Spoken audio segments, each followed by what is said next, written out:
Hello, this is Angela Anderson. Thanks for joining me for this acrylic painting tutorial. In this video, I will be showing you how to paint a Mandarin duck or wood duck, or I don't know what kind of duck, but he's very colorful, and I'm really looking forward to painting this for you guys today. We'll probably be kind of a medium difficulty painting. I'll try to keep it as simple as I can. Got my husband Mark here with me today. Hey there, everybody. He's going to be man in chat for our Patreon only live show. So thanks to our patrons who are watching today. Let's get started.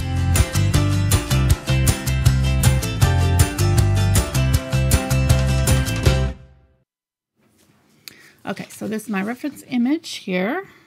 I'm kind of printed out a little bit duller than it'll end up being, but I went ahead and sketched it out beforehand. It's pretty complicated drawing-ish, so I decided to go ahead and just draw it out in detail beforehand so that that would save us some time. I'm using my linen canvas board by Fredrix, the 9 by 12 inch. Sorry, can't say my numbers today already. It's going to be one of those days. I'm trying to figure out how many fingers that is. All right, so I'll go over the drawing really quick with you. I'm using a water-soluble pencil here. I went ahead and kind of just used up the whole canvas because our photograph really didn't have much margins at the top and sides. So I kind of left a little bit of space. There's about 3 fingers width on one side here. So you can kind of mark that boundary. What are you laughing at? The 3 fingers width measurement, that's all. So the center of our canvas is going to be right at the bottom of the neck. So if you kind of did a straight line up from the center and across, this is kind of where the head is going to fall in this section here. So I started at the beak because that was kind of the easiest way to, get the sizing correct, and tried to figure out kind of how big I wanted the head to be to fit in this section, and then the breast is going to be in this section. So the main part of the duck body is going to be this sort of teardrop shape here. It's coming down to about right here. So if you want to draw that first, just to kind of give yourself a reference of where all these other feathers are going to fall. And then on top, the head is kind of another oval that sort of bisects that, like that. And then the beak sets in front. So the beak is going to come off of the front, kind of where these 2 ovals are meeting right here.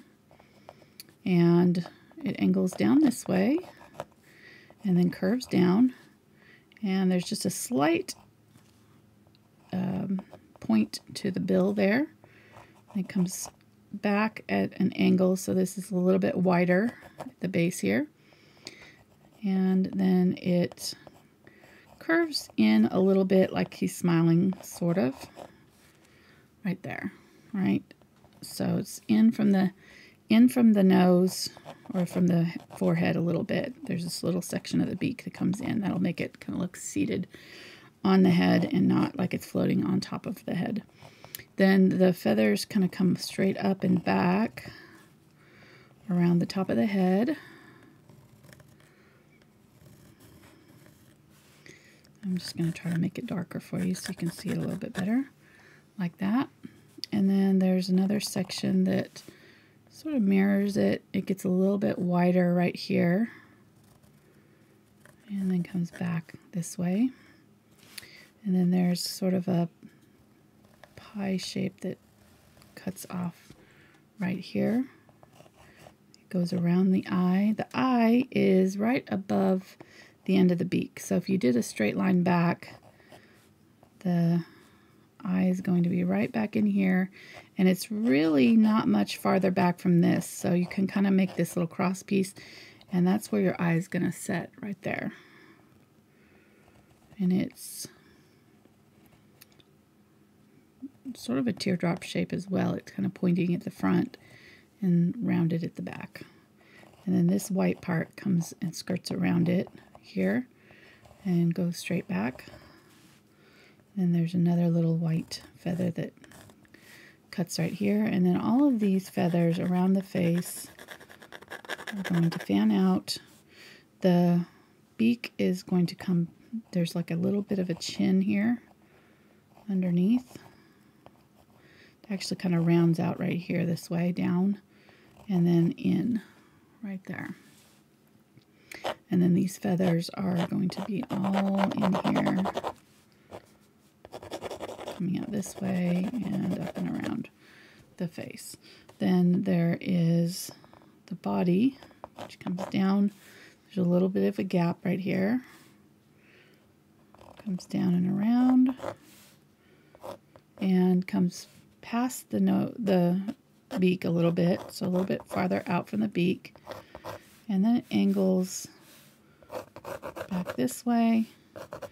And then when it gets to about the third mark, it starts to angle in this direction. And then it curves back up like that, right there. All right, then the front of the breast is going to have these lines that come out here.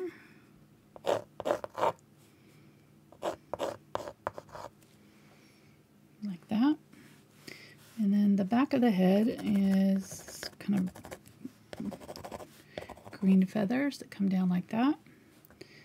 And then the back of his back here has got feather that curves out like this and then back in. And then there's another one that kind of curves in right here. And then there's a big feather that lays right here. These are the feathers that kind of sit up when they're in the water. They have these two tail feathers or side feathers, that wing feathers that sit up and almost straight up on their backs when they're in the water, which is kind of cool, but they're laying flat here in this picture. So this one is wrapped around right here like that. And then this one comes out, curves around, and then does kind of a point right here and back in. And you can kind of measure this feather by sort of making a straight line across here.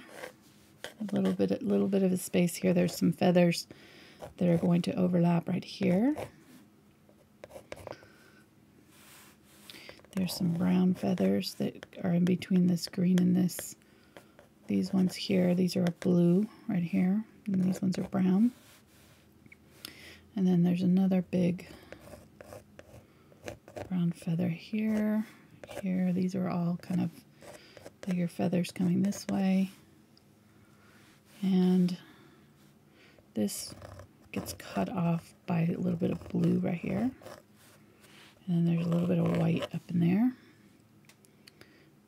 There's some white up in here. And we'll get into the details of all these feathers later as we paint them, but this will just kind of give you a general idea of where they're going to be placed on the body. So there's kind of these striped feathers all through here on the underside of the belly. And then there's this brown that starts right here. So if you kind of cut off this part right here, it kind of goes straight back and up slightly to the back of the tail. And then it cuts off here, and these are all going to be striped here, coming in that way. And then there's another section of feathers that sort of overlaps right here that also has these little lines through it.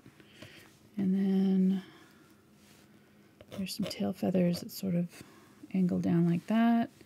These ones are going to fan out this way, so they're coming out this way. You could kind of do like a curve if you want. It does this kind of long curved thing, and that can help you kind of know how far out to put your little tail feathers here.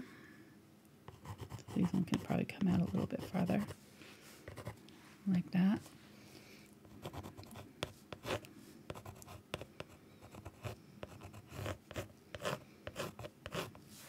And they all, if you kind of, maybe right here is the back of that oval, right, that we did before. That's kind of where our tail feathers are going to be pointing to. So these will all kind of point in this general direction. That'll help them kind of stay looking straight.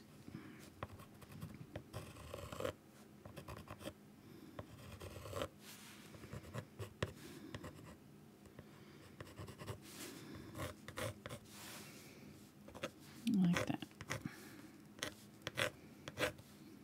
Okay, I think I got it all. And then the foot comes down just where these white feathers kind of come off the end there is where you kind of come straight down. And the foot is slightly forward. It's not very much of it showing. Rounds off like this. And then you're seeing this toe, this one, and a little bit of this one. And then I think there's some webbing in here too, but we're really not seeing it's sort of disappearing into the rock. And then there's some nails coming off here. There. Then our rock is going to be right here. He's kind of standing in the water. There.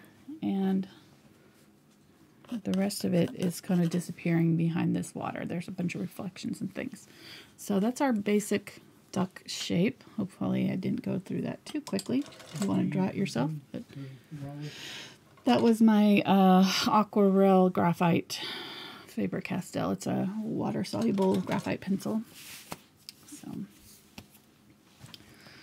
all right, so I'm going to paint around the background. I don't do this very often, but I think with this one, there was just so much detail on the duck that I didn't want to disturb my drawing. So we're just going to paint around it, get this background going. Let me go over our palette really quick. I've got some acrylic glazing liquid to help with our blending.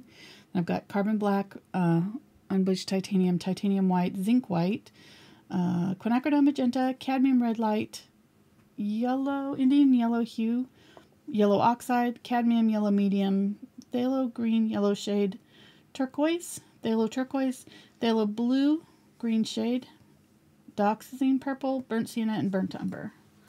I'm going to go ahead and spray that just to get started.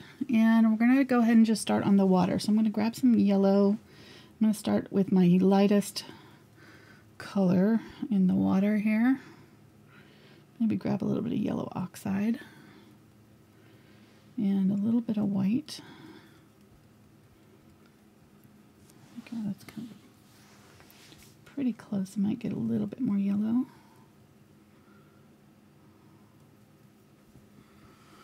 So I'm going to start up here and just sort of zigzag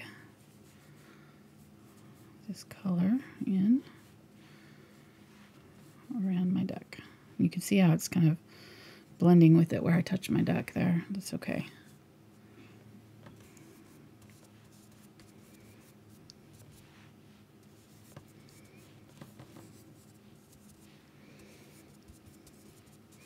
So welcome, guys, if you're watching. I just got straight into it. I'm going to try to book through this because it's kind of complicated. I don't want to spend 3 hours on it today, so we're just going to work pretty quickly through it. It's got a lot of details, but I think it'll be a fun one. Do you want me to come over there and help you? No, it's okay. I'm good. Thank you. You're not that desperate. Right. Exactly. I mean, my right foot isn't doing anything right now, so. I mean, I can control the boards and answer questions with the hands. That's okay. Paint. Thanks, son. Thank you. Thank you. No, we're good. I'm going to grab some brown here. Made some brown with the burnt Sienna, burnt Umber. And I still had those yellows and things in my brush, so mixing.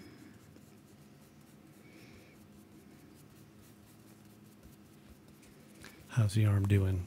The fans want to know. It's all right. We're not talking about it. Just ignoring it, hoping that it'll eventually start getting better.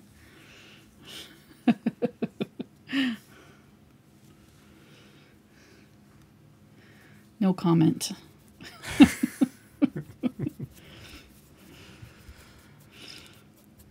If you have nothing nice to say, don't say anything at all. Exactly. That's pretty much how I feel about it right now. All right, this has got some phthalo blue in it.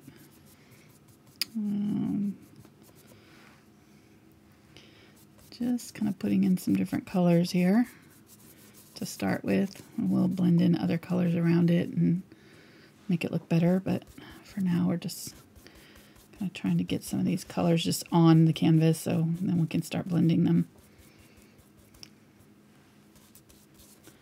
I kind of want to come over there and write numbers in each one of those sections. I know. It is kind of like that. A little bit. Feels like that.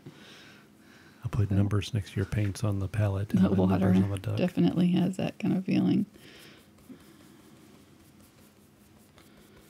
We'll just do it like this, kind of impressionistically, painterly look. Okay, you're done with the water. Good. Move on with the duck. Yeah. I wish.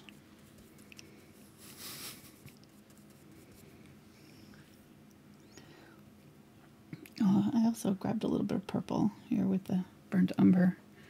I'm going to use that in these darkest areas under here. Kind of a shadow under the duck.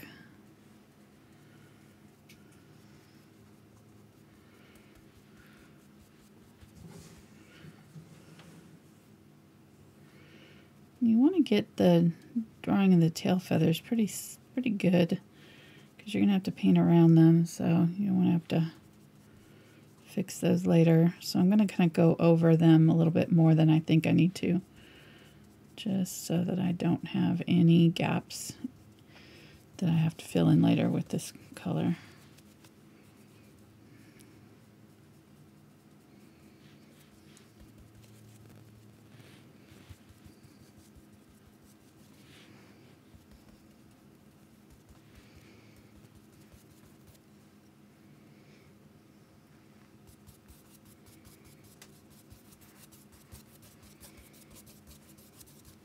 Grab some yellow, mix that in with these. It's really kind of a muddy, not a very pretty color in the water here. It's kind of a muddy green color. There's some pops of blue that kind of brighten it up a little bit, make it kind of prettier. So, grab some phthalo green here and go around the head. This brush is pretty big for this too, so once I get to blending, I'll make sure I'm using a smaller brush because this one's way too big to get any detail going. But it's good enough for just laying down some color for now.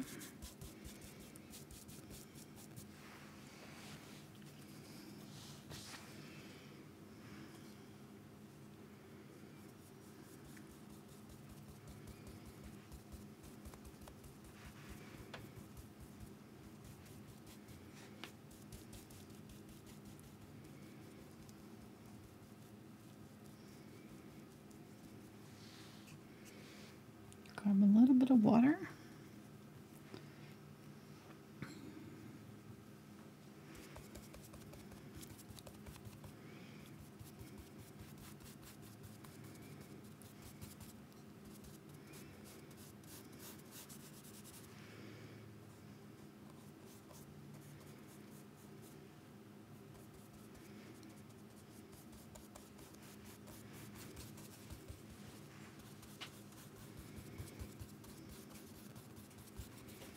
Okay, I'm going to trust you know what you're doing because this isn't looking like water right now. I'm just going to throw it out there. No, it's not.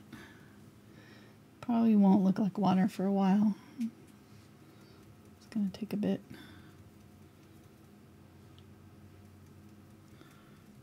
I'm going to use a little bit of phthalo blue and a little bit of purple, a little bit of white here for some of my blue parts of the water. A could have used Ultramarine Blue really, but I decided to just kind of mix a version of Ultramarine Blue with the Phthalo Blue and Purple. Close enough.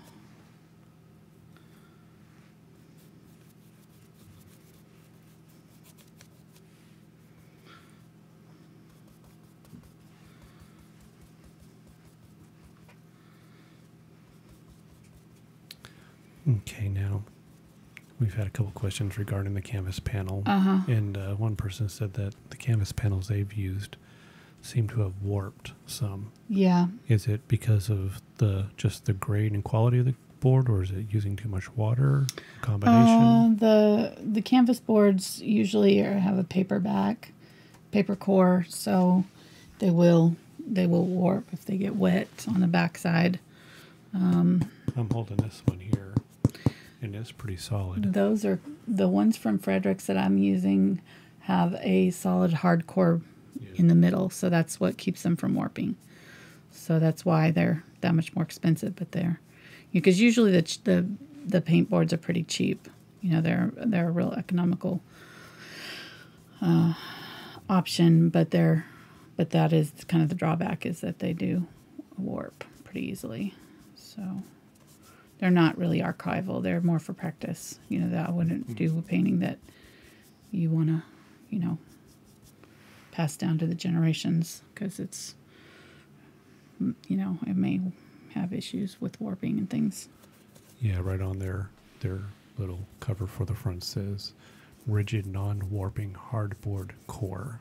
Yeah. So on the Fredrix one, yeah. Yes. Yeah. The Pro Series, because we're pros. We're not cons. What was that? I need one of those buzzers. That's me.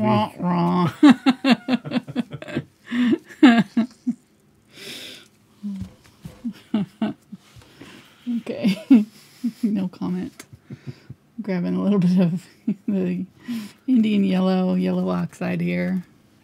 And I've got these darker colors down. I'm going to stipple in some of this lighter color in our rock.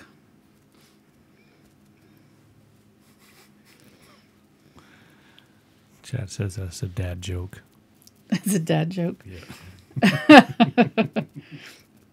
I told him in my chat that Spencer called my hat, you know, the hat that I was really excited about, you know, that I got for my trip. Mm-hmm. He called it a mom hat. Mom hat. That's not right. Excuse me. All right, I'm mixing a little bit of the Cad Red Light and the burnt sienna here. I'm going to put some of that in the rock. So yeah, I was like, get the mom hat and the mom jeans and be all set. Exactly. I already rocked those mom jeans. So that was already happening. I was just so offended. It's like, really? You don't take my hat? It's awesome.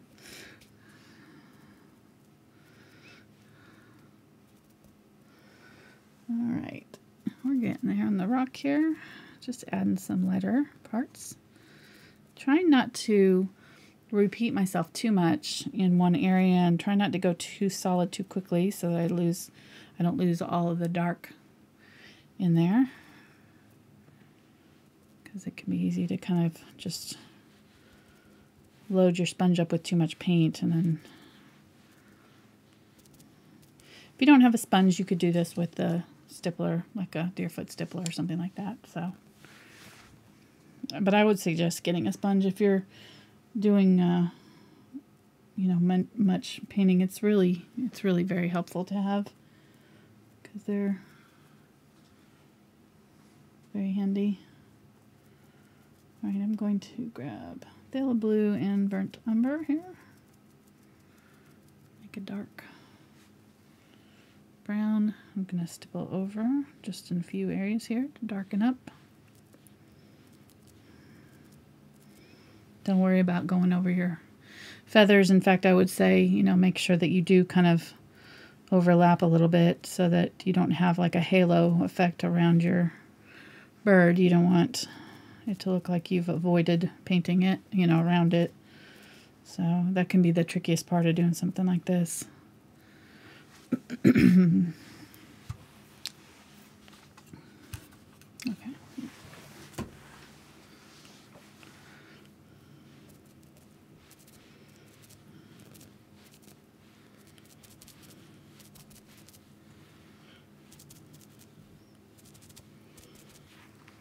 All right, and let's put a little bit of this in here, in this water. And this is going to be darker in here. It's a little bit farther away, a little bit deeper, I think, under the water, so it's not quite as detailed back in here, but there still is some stippling rocks you can see under there. Excuse me. Let's see, what colors am I seeing in there? It looks like there's some green. Let's grab a little bit of green. Mix that with that brown.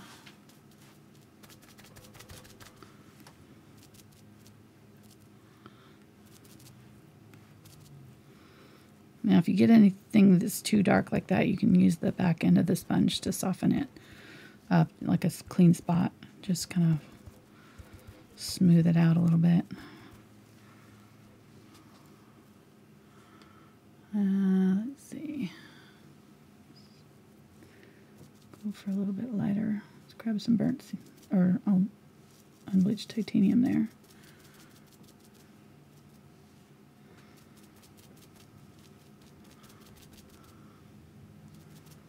And some more yellow oxide. There we go. What you doing, hon? Just trying to keep it cool in here. Oh, thank you.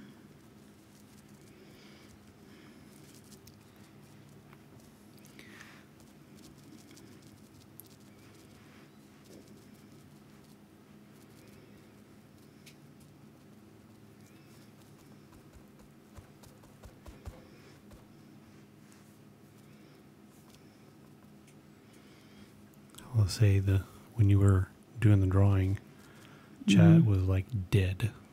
Oh, really? Yeah, everybody was focused on what you were saying and what you're doing. Yeah. That's awesome. So these Patreon folks are not messing around. No, they're not. They are serious. That's right.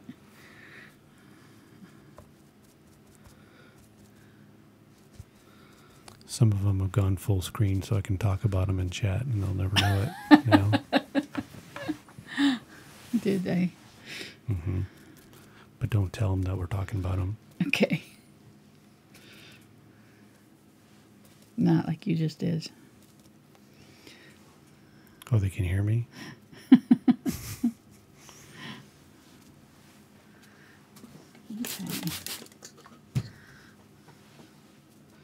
Mark's got the fan on, so it's going to dry out my paints a little bit faster. I'm going to have to keep them moisturized there. Add a little bit of the brighter highlights.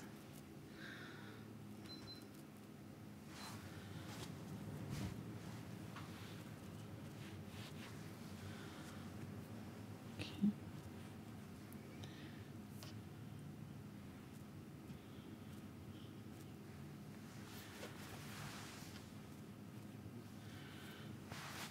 All right.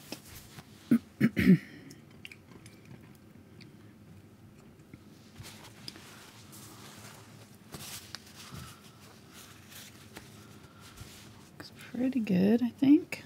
Let's put some darker color up in here. Grab some of that purple. Mix that with what we got going on here and add some purpley sections.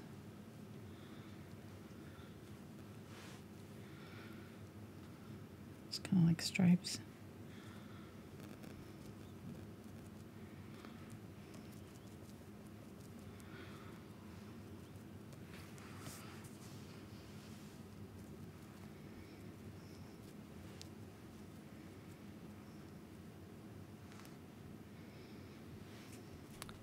You got some paint on the duck there. Yeah, I know. Okay, just. Yeah, I know. That's fine. I was really. Get like a Tide stick or something. No. Use the back end here and just kind of soften that up a little bit. Kind of go over that with the damp sponge. It'll kind of just soften those edges, blur them a little bit so they're not so obvious.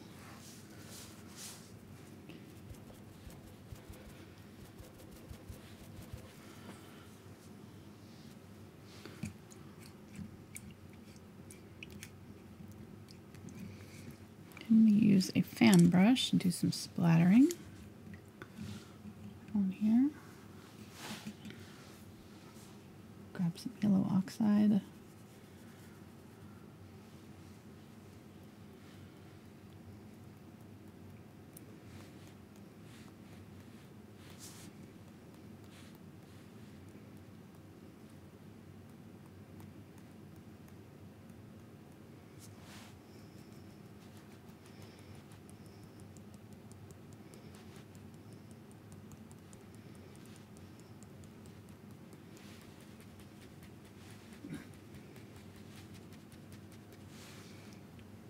Man, if we had a real side cam, we had a sweet splatter action going on.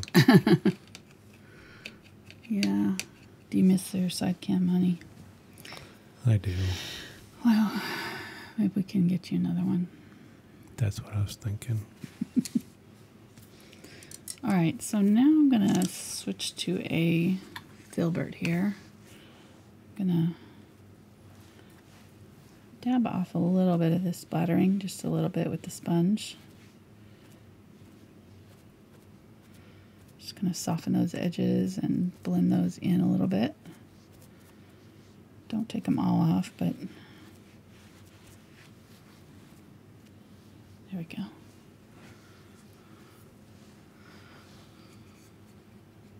We'll work on up here and let this dry really good so that when we put our highlight layers over the top, it'll be dry. All right, so I'm gonna mix a blue for the sky over here. I'm gonna go ahead and use phthalo blue, a touch of purple, and then some white. Grab a bit of white. Yeah, that's perfect. So we want just kind of a medium blue color. Oh, that's really pretty. I might even make it a little bit more purple.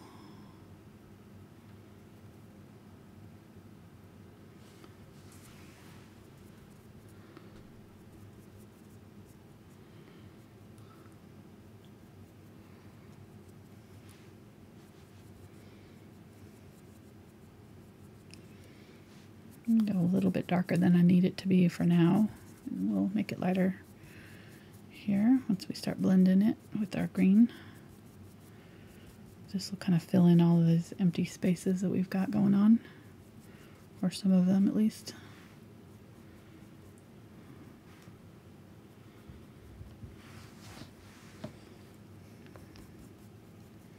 Might hopefully start looking like water soon. We can only hope. I'm still trusting you. I'm just going to go ahead and fill in with this blue.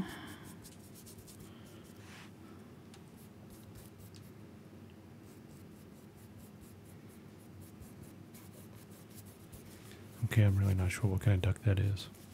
What? Oh, Mandarin duck. Hold on. Yeah. I was hungry. I was thinking of Peking duck. Oh. It's like, that's not right. Mandarin Duck, yep.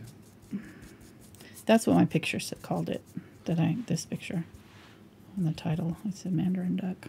Yeah, and that's what it is, because a wood duck doesn't have white on the face. It's Oh, a black. Okay. So I was wrong. Well, yeah, you told me just before the show it was a wood duck. I did, but you know me. I don't pay attention to colory, arty details. No, I can't go back and fix it.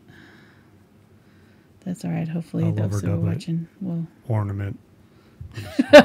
You just go through and... Yeah. Mandarin. Mandarin. Got some lighter blue here. Blending it in. Yeah. No one will notice that at all. It'll be so seamless. So natural. Yeah.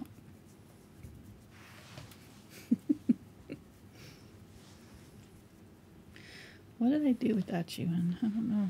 When I did these shows without you for so long. It's just... You had to do the artsy part and then this part. But yeah. you still have to do some of the technical stuff like yesterday. That's true. That's what I was saying. I I'd really got the needed microphone to to train work. you a little bit. And you did. We had some... We had a training time. We had a after post-work the training. I signed the training sheet.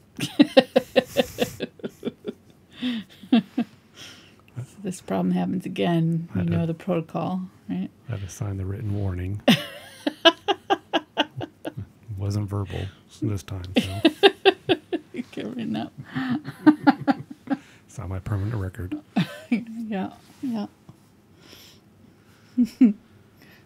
So, I have no idea what I did to mix this color. I think it had some green, maybe a little bit of brown in it. But I'm going to mix it with that blue, whatever it was here. And I'm going to clean up this edge of this rock now. So this rock comes out like this. There's a hard edge right there. And then it kind of blends up into this.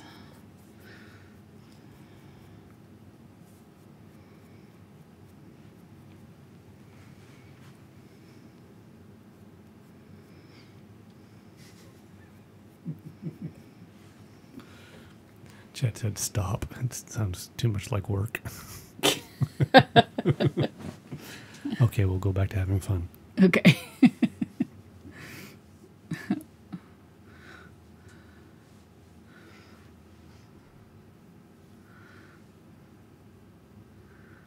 Alright, I'm going to grab some of this glazing liquid, some purple and some white.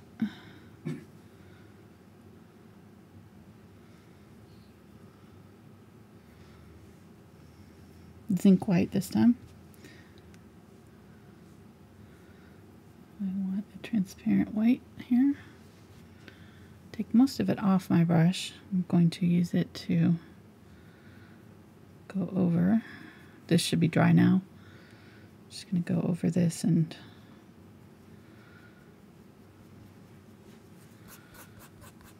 blend that out a little bit with my finger. Okay.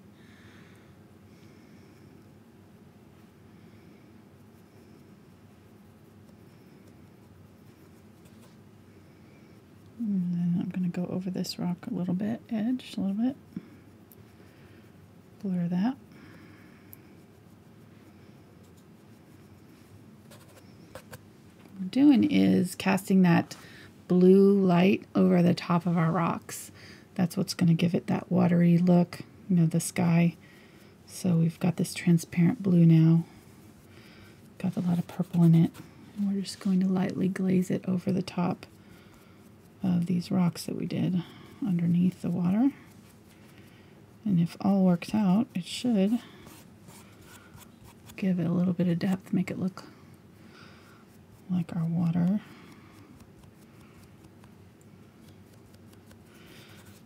Some reflections on top there. Kind of going in this direction. These ripples are kind of heading this way. So... And I'll go a little bit darker, brighter with this blue in some places and a little bit lighter in others. It doesn't have to be completely covered all the way across the same. Might grab a little bit more white and do a little bit more white in some areas. But the idea is if we get this color underneath dark enough contrast, the darks and lights, that when we do this it'll show through.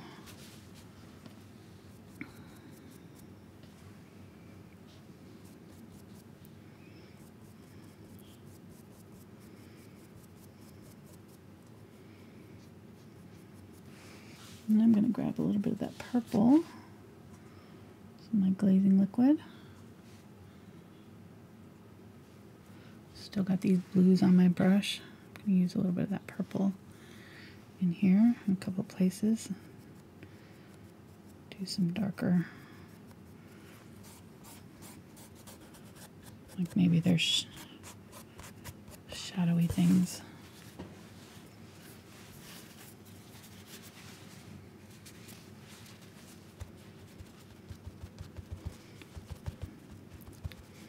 Use a damp paper towel just to kind of tap it off here,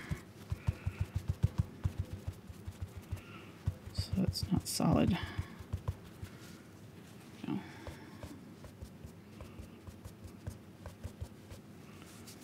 Okay.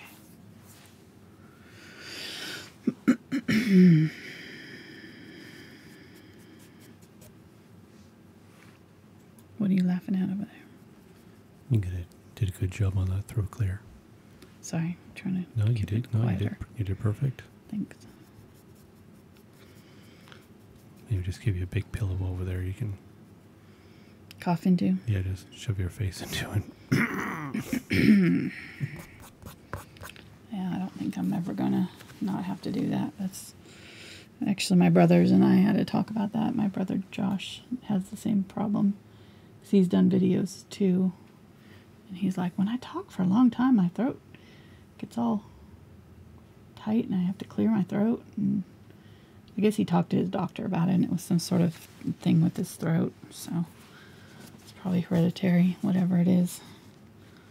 Not a whole lot I can do about it, but we cope.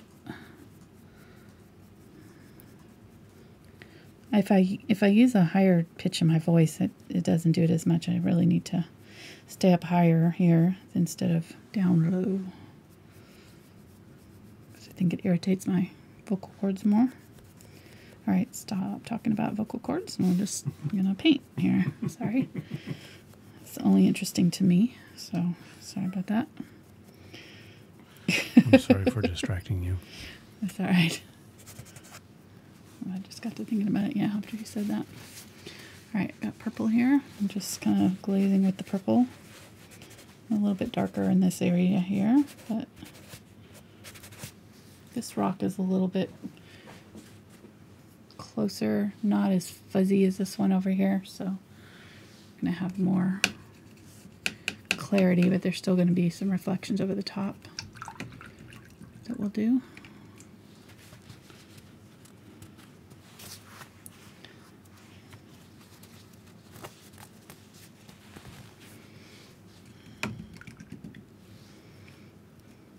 It's clearing that out really well. Start blending in our greens here to our blue. Grab some of that yellow, a little bit of green, a little bit of white.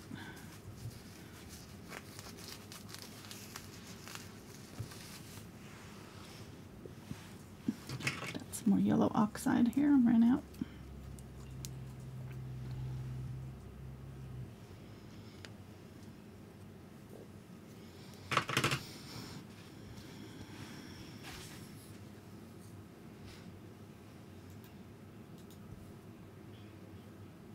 Okay, a little bit brighter, kind of a bright yellow green here.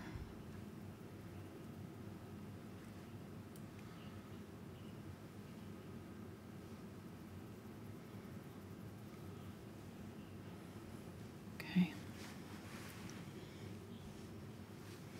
and then I'm going to wipe off most of that and get a little bit of glazing liquid here. We will start glazing this in. I'm going to keep a horizontal motion side to side with this. What are you listening to over there? I can hear it. Mark. I can hear something.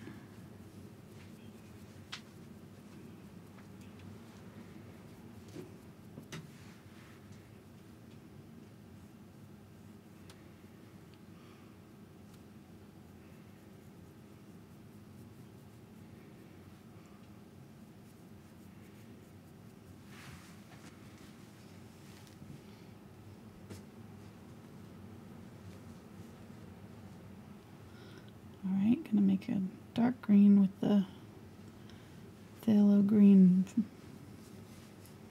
burnt umber here.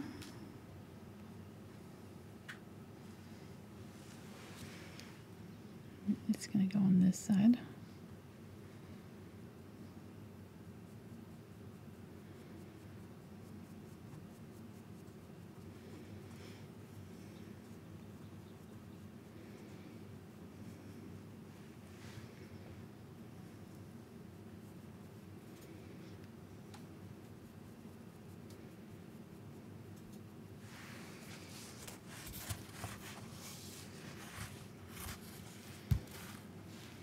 Some glazing liquid here.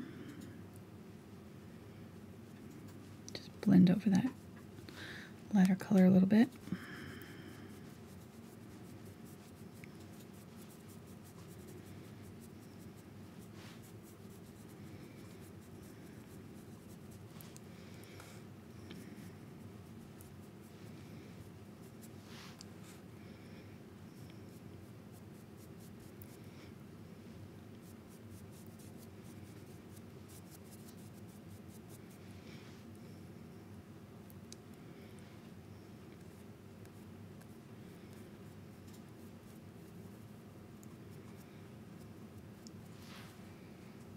Grab a little bit of the lighter color, blend that back over. Just kind of trying to get a soft blend between these two greens here.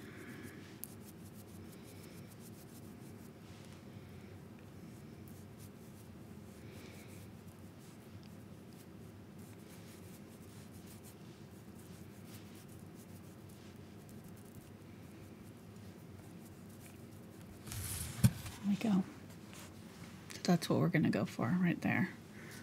So kind of soft blending. Doesn't have to be perfectly blended everywhere, but we do want some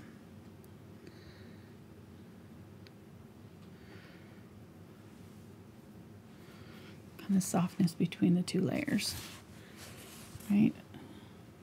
And I'm going to make a third color that's kind of in between these two.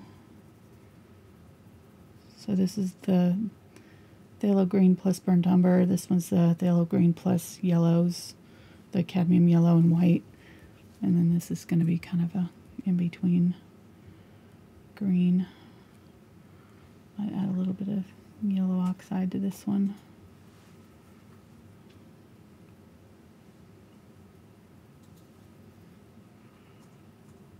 There we go. Maybe a little bit of burnt sienna. Okay.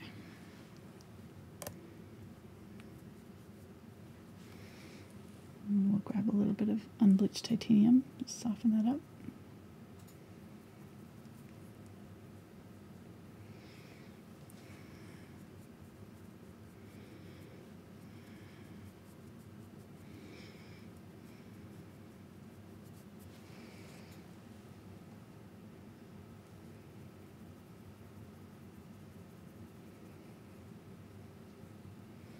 Cadmium yellow light. Okay, so I'm thinking this one's going to be cadmium yellow light, yellow oxide, phthalo green, and then a little bit of burnt sienna and a little bit of white just to soften it up a little bit. But we're going to use it as sort of our middle green color,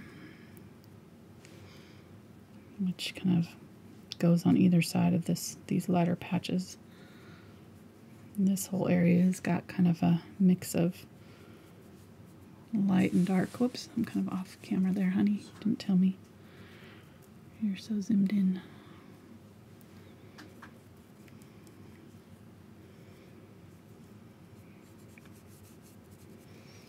Grab some glazing liquid and kind of help blend it in over that blue in some places.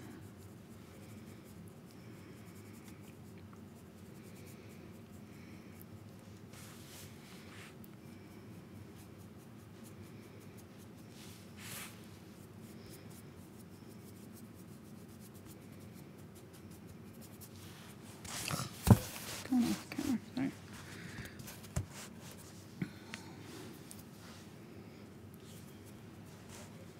I'll just leave it sitting, I guess.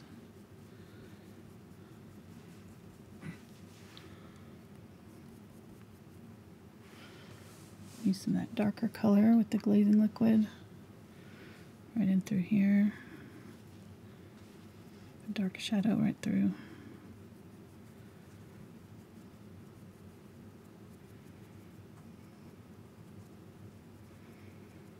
That area there.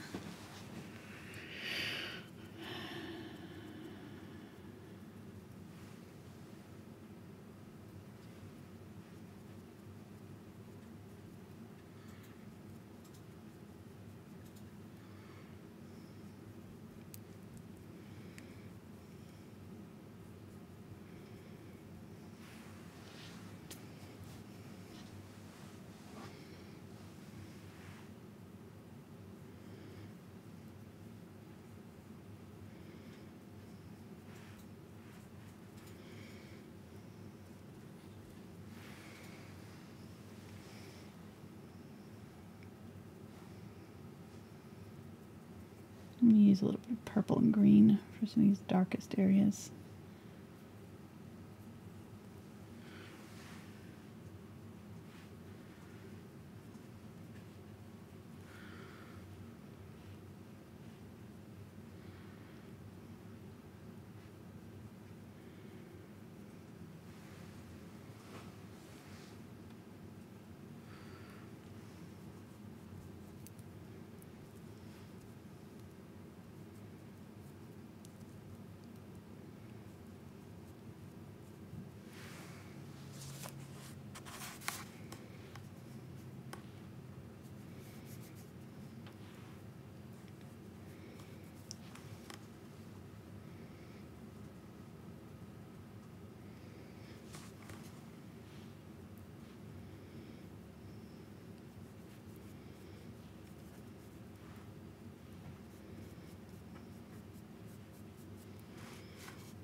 Grab some of that lighter color, some of the glazing liquid,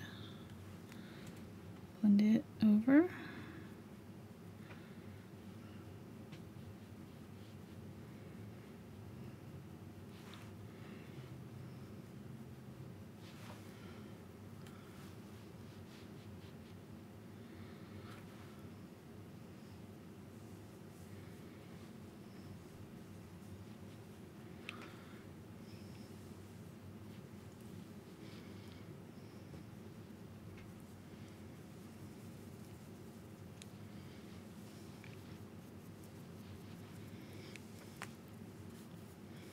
So I have in those pockets of lighter yellow in there, or the lighter green in the background, kind of just helps give us a head start with this, because it can be hard to kind of cover up some of these darker colors when we're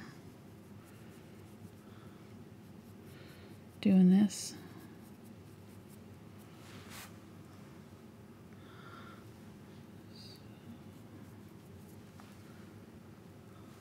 Use some of these medium greens, kind of soften and blur the edges.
Use some glazing liquid. blur those edges while they're wet.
Grab some yellow here and just try to put in some of that yellow.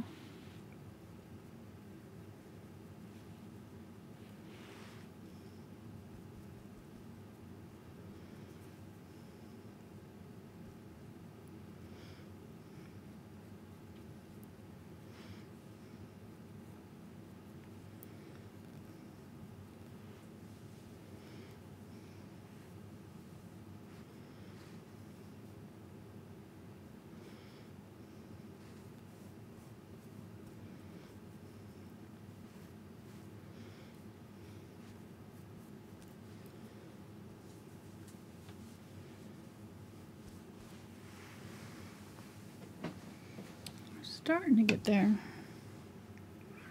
It's getting closer.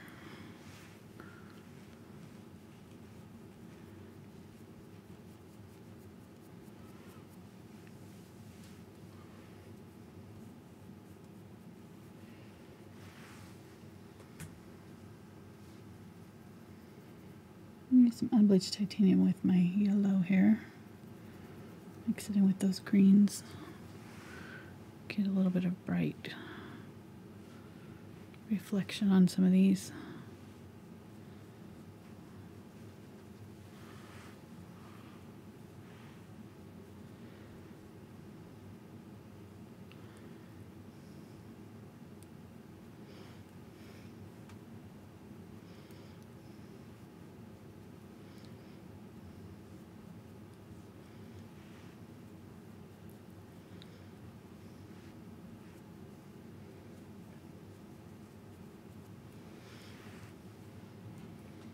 Okay.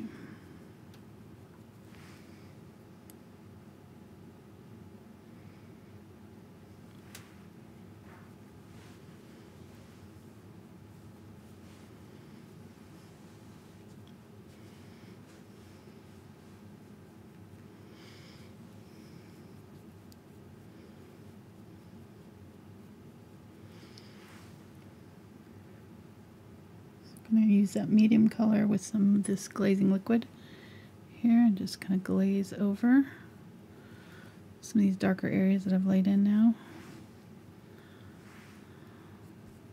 Put some of them back in.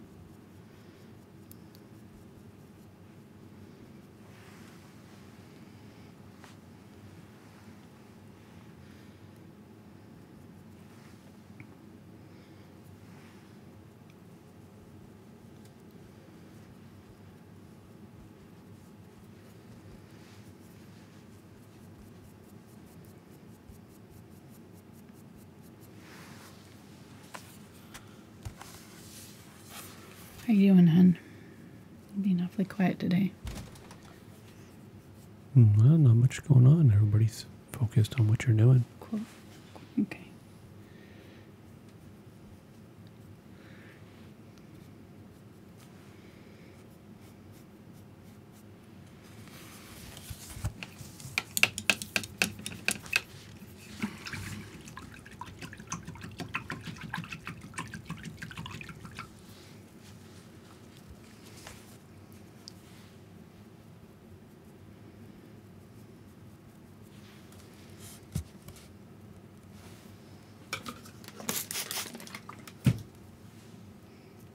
Trying to grab some of that color that's sort of that medium green in between this really dark area and that really light area right there.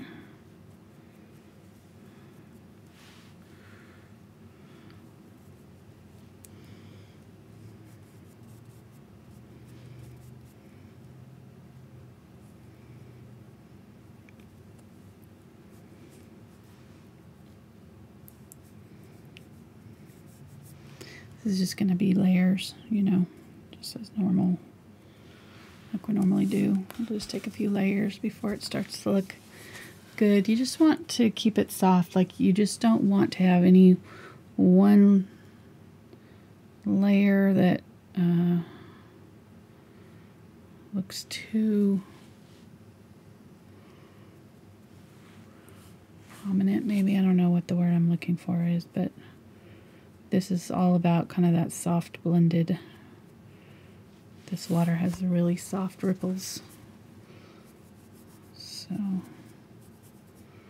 but there's lots of colors in here. There's lots of variations of these greens and blues happening. So let's go ahead and start putting more of that blue back in now.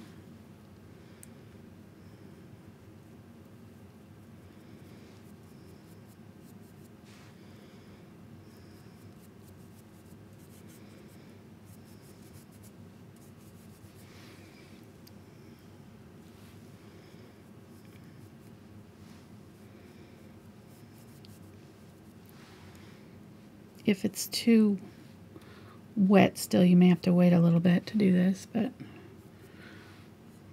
it's starting to get sticky in some areas here. Grab some of that blue, some of the glazing liquid.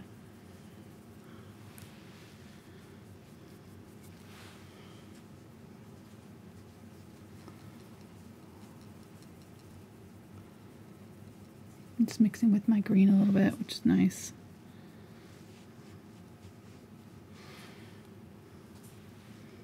Use that glazing liquid to make sure it kind of stays soft and blends in.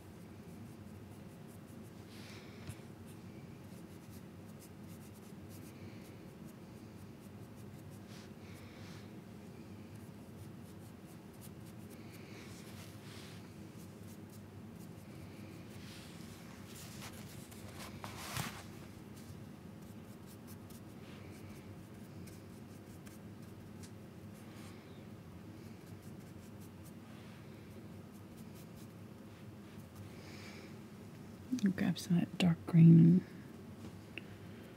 put some of that back in some of these places.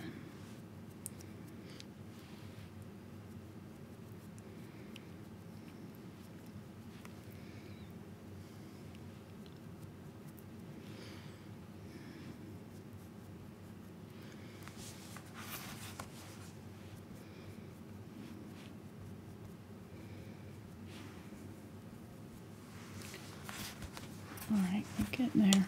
Getting pretty close.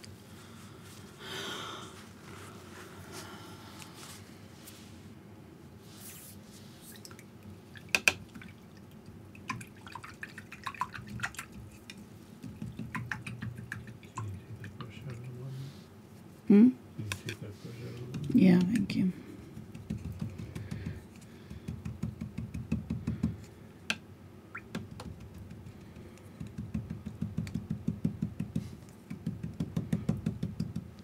I come clean. Okay, let's use some of this glazing liquid in our kind of teal blue color. Grab some of that green, mix it in with that blue color. We're going to use it to soften the edge between the rock and the water right there. We'll use it in the water a few places.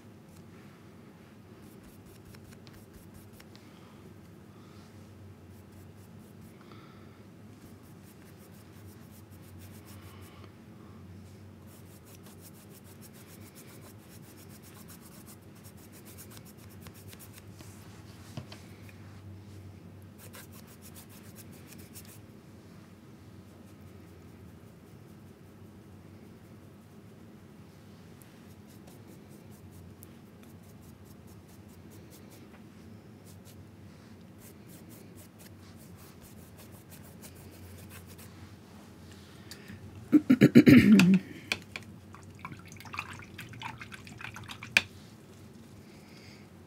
gonna grab some of that white, zinc white, and glazing liquid. I've still got a little bit of that blue in my brush. I'm just going to use it to create some. There's just some random kind of ripply shapes in the water right here and over here.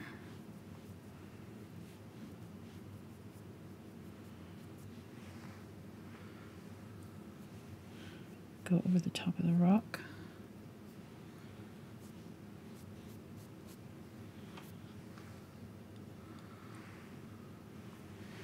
And then we'll use it in the water a little bit.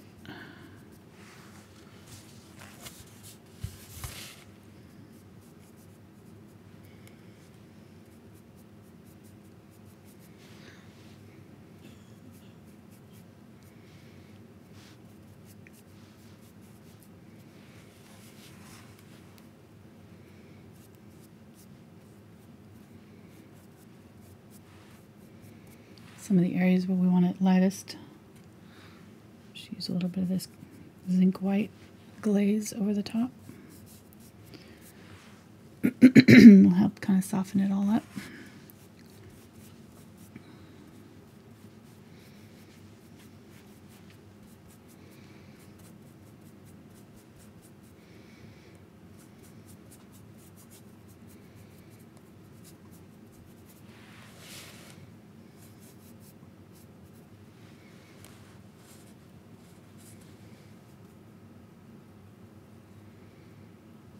And I still want a little bit more of this blue, so I'm going to use phthalo blue and purple, that white.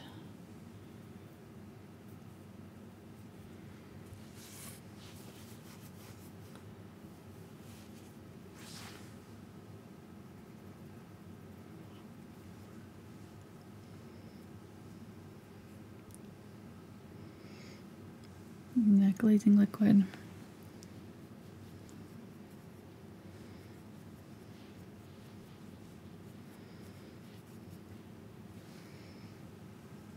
A little deeper, not so much white.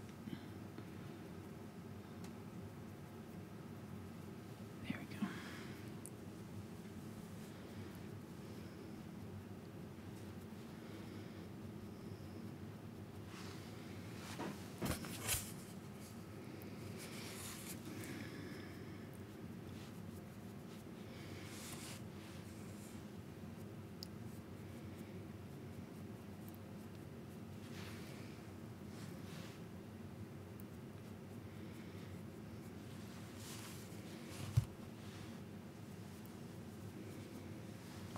Going to touch it in just a few little dabs of really bright blue in a couple places here.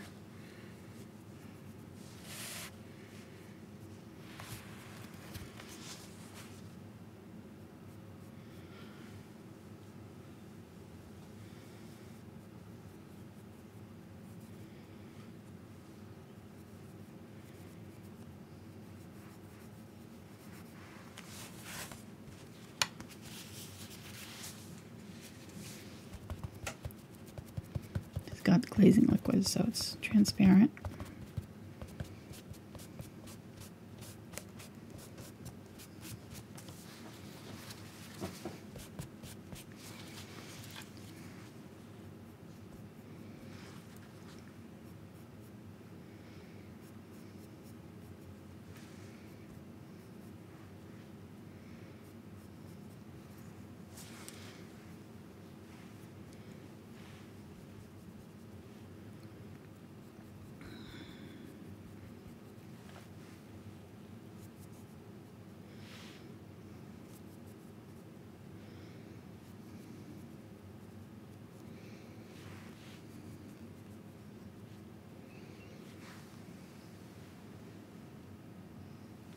Alright, I think I'm pretty happy with that. I might make changes to it later, but we'll see.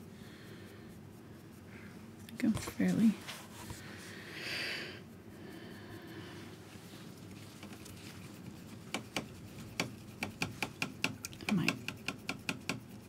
want to adjust this a little bit, but I need to let it dry first, so we'll go ahead and start on our duck. Hour and 15 minutes just for the background. Yeah. So this will not be a 2-hour lesson. That's just what I'm saying right now. I'm just going to predict. Well, I don't think the duck will actually take that long. We'll see. But maybe famous last words. But I'm going to use this dark Quinacridone Magenta and Cadmium Red Light to create this dark red for the beak.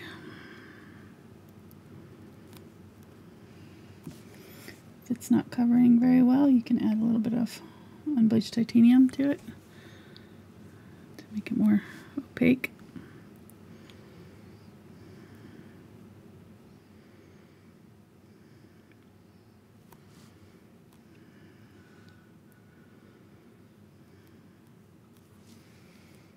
Grab a little bit of white, put white on the tip. I'm using the 1/4 inch angle brush now. Probably gonna fill in most of the bird with this because it's got some precision. We can get in these tight little spaces here.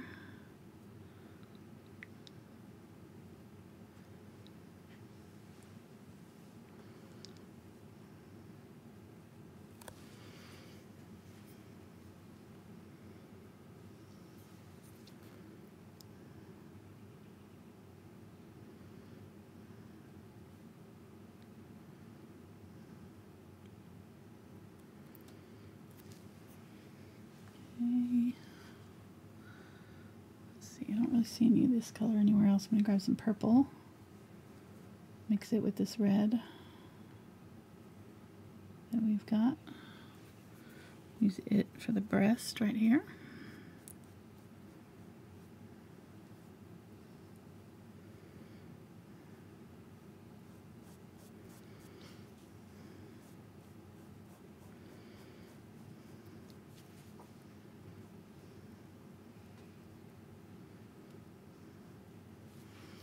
Use purple and burnt umber. Gets really dark right up under here.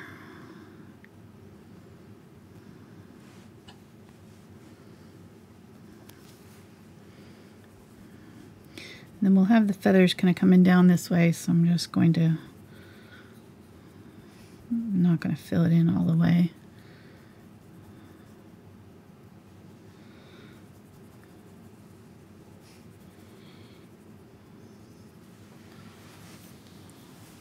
What are you thinking?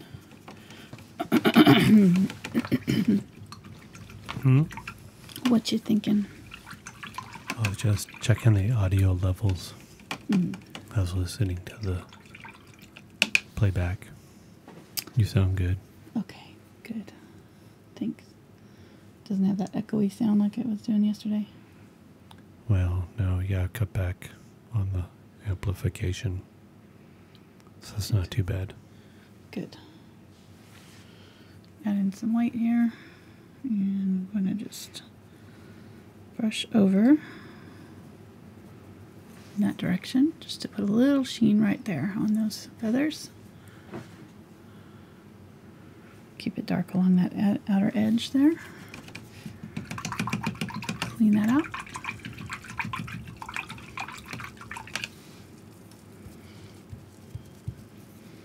And grab some white here.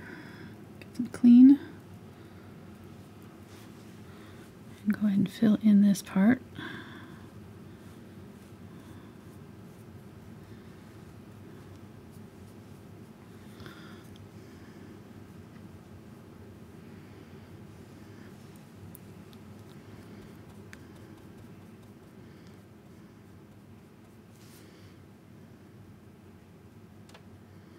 See how it's mixing with that.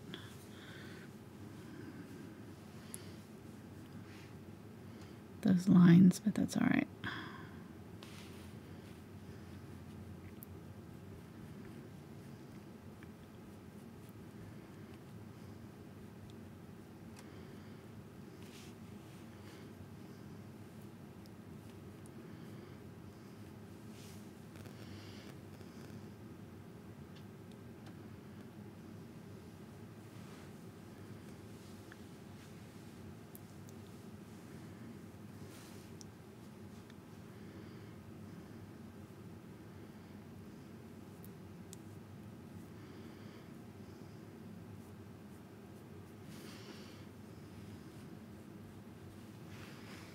Okay, let's put a little bit on this breast right here.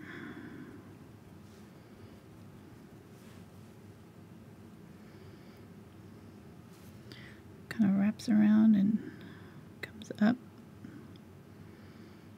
right there. I'm just going to use the tip of my brush and just kind of lightly drag it so that it creates some of these smaller kind of broken line right there. You can zoom in a little bit, honey. I'll try to stay in camera.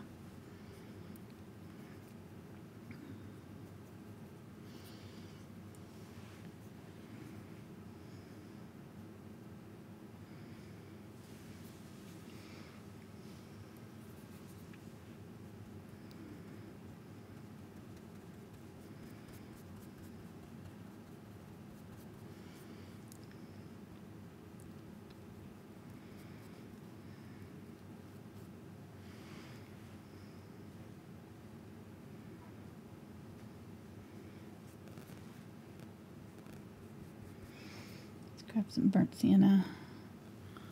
These feathers back here are pretty light brown.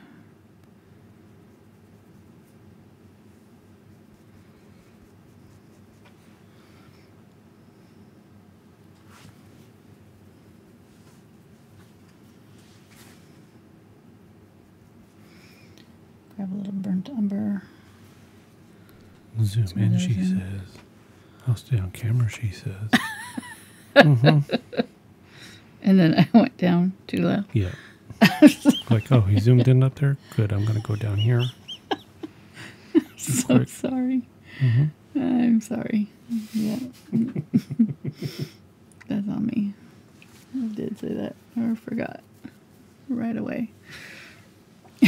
Go burnt umber and just mixing in with the white here a little bit.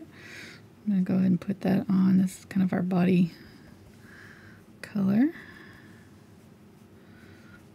So we'll put that on first since there's so many other colors on top of it. Or other feathers on top.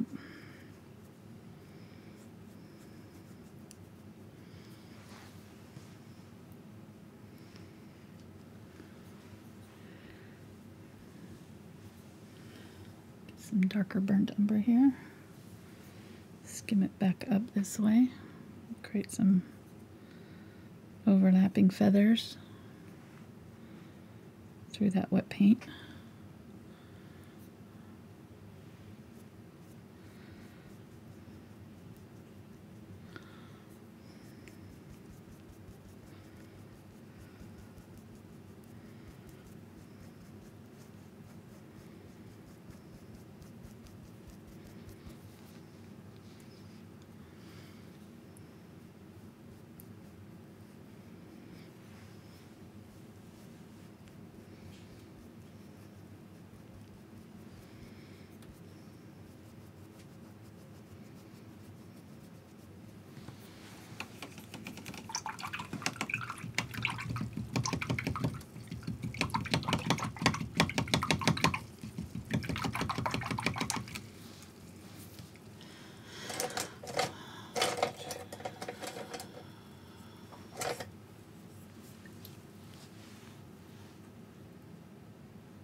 Paint on my rake brush here.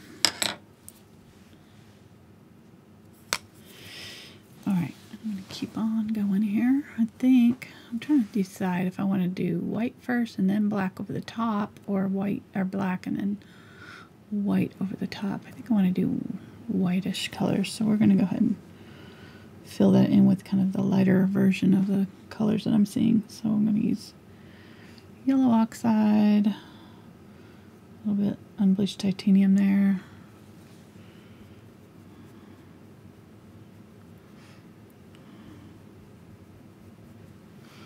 Some of this burnt umber color.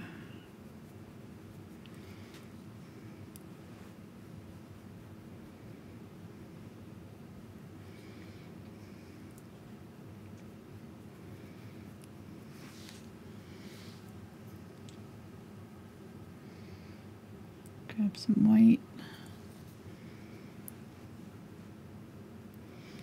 Even though this area is technically white, it's really not perfectly white. It's got all these other colors in there.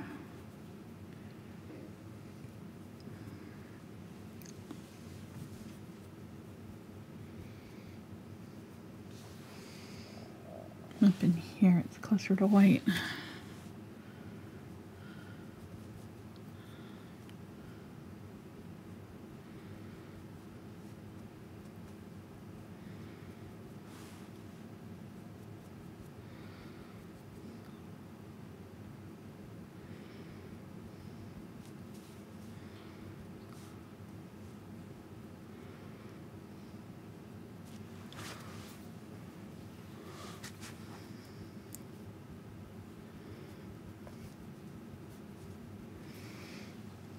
I'm looking at the direction these feathers are falling to and trying to kind of get them in that direction so that when I put in my other details, they'll make sense.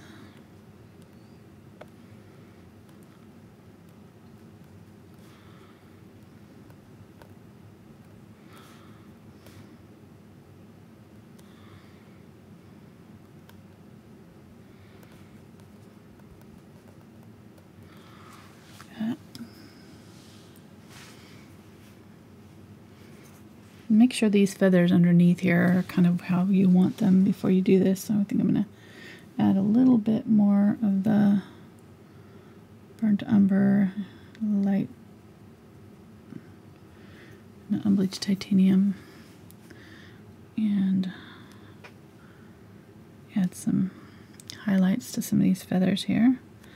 They kind of almost blend in right here to almost that same color, so I'm just kind of going in this direction and creating a few little highlighted areas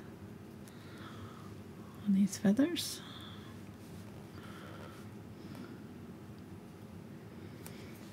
Let's grab a little bit of purple, add that in. These ones have kind of a purplish sheen in here.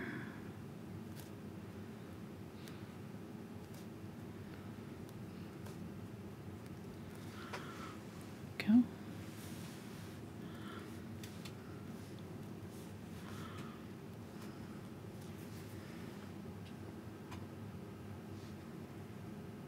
Full burnt umber.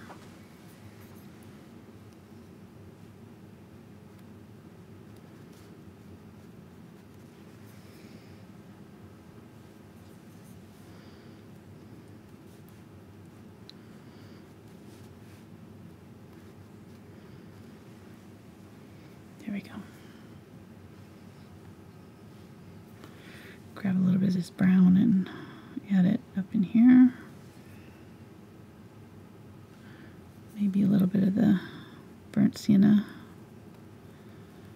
as well.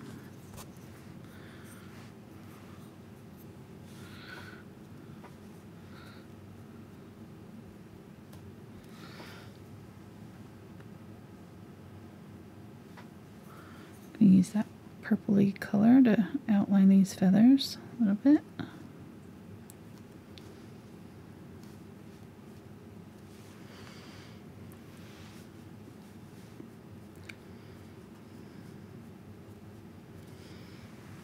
There we go. And then let's go ahead and continue filling in these feathers back here before we get too much farther.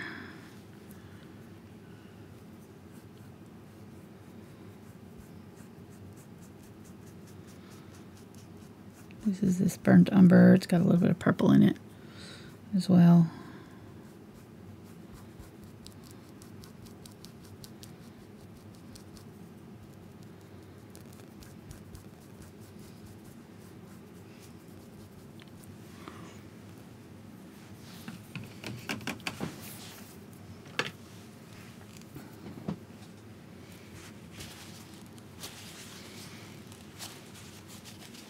Along pretty quick, actually. I think it's not gonna be too bad. I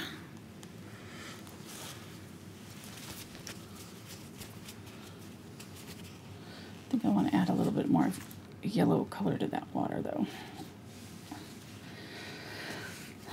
Thank you. Sorry, I burnt Umber here. Fighting me. She just said thank you to the paint for opening. Thank you.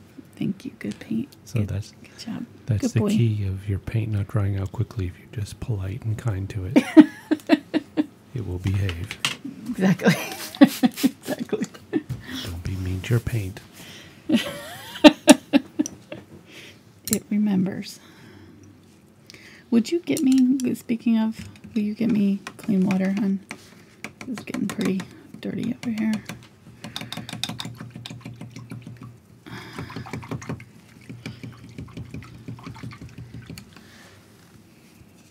Thank you, hon. And go ahead and add in my duck feet.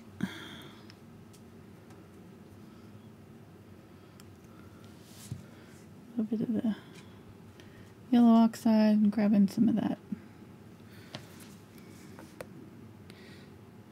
yellow, Indian yellow. I can't ever remember that name for some reason.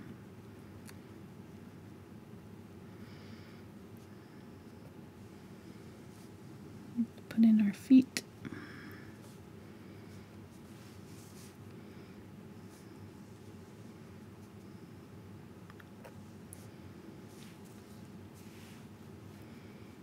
I'm going to go ahead and kind of put in that webbing sort of as a light dusting of color right there, just to sort of blur them. You see how that kind of blurred it out a little bit?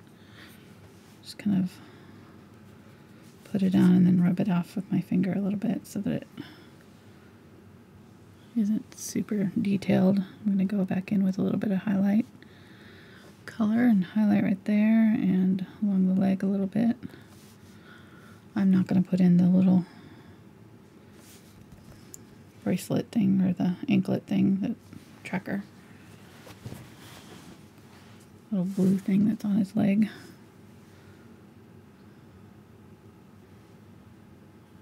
Burnt sienna.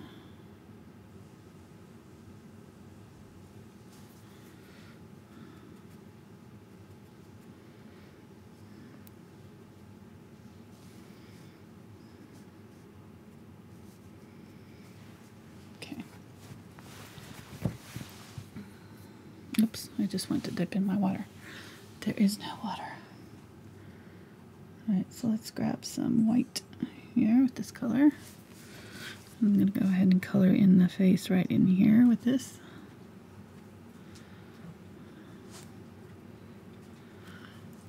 Thank you, honey.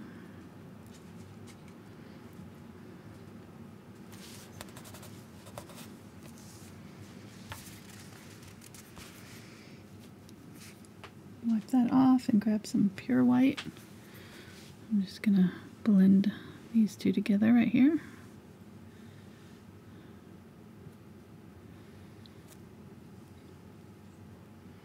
Very lightly. So I already laid down that's the key to this kind of blending that I like to do. So you lay down your color kind of thick where you want it to go, where you want it to be brightest or darkest, and then you pull it gently up into the area that you want it to blend into. And if you kind of have a very light touch, it'll just sort of skim and pick up a little bit of the paint and pull it up. It won't go on too thickly that way.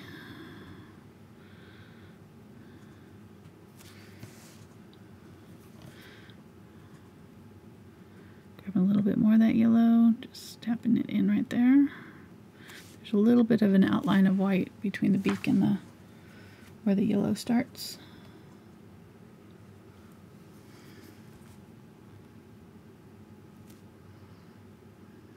Put that in, and I'm going to put some more white around the eye.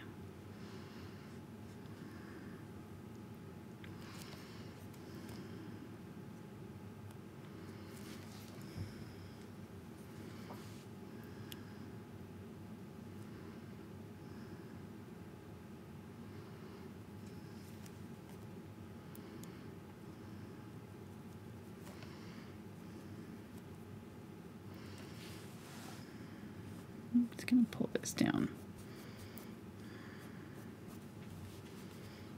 It's not the right color, but we'll just get some color on here.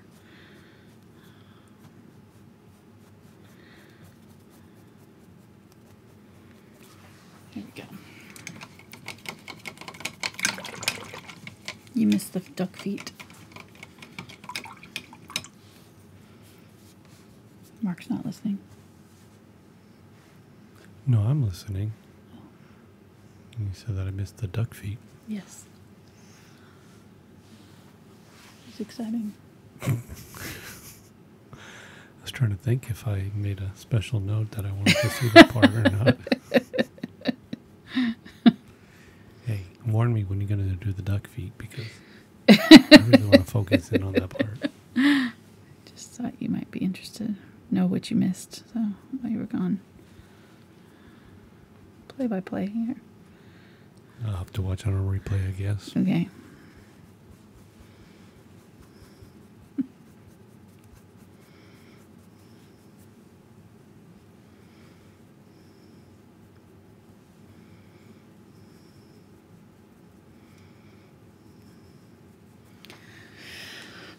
It really is too bad you don't like to paint, because you could really probably learn a lot by watching these shows that you have to sit through every week.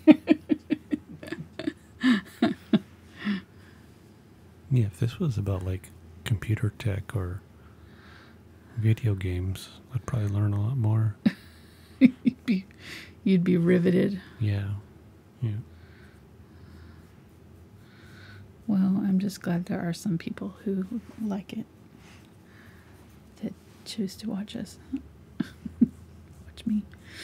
Only about 134,000. Nice. Well, 133.7 something. Give or take. Yep. Hold on, let me run the numbers. It's okay. It's okay. I don't like to think about it. It makes me nervous. Just like to pretend it's just a handful of our friends who like to watch with us. That's all. It is. It really is. If I ever start thinking about it too much, I think I'd get freaked out. So I just... Okay, well, there's 30 right now. Okay. Well, good. There we go. Our 30. We decided to join us on a Sunday. Appreciate you guys. We peaked out at 36. 36. We're down to 30. How many is the most we've had on a bonus video? I don't know. I'm trying to think. Yeah, We never really have very high I think numbers. it was in the 40s, maybe low yeah, 40s. We always have pretty low. We have over 600 patrons that are in, that I send the email out to, but we just can't seem to get them all in the same place at the same time for these, but that's okay.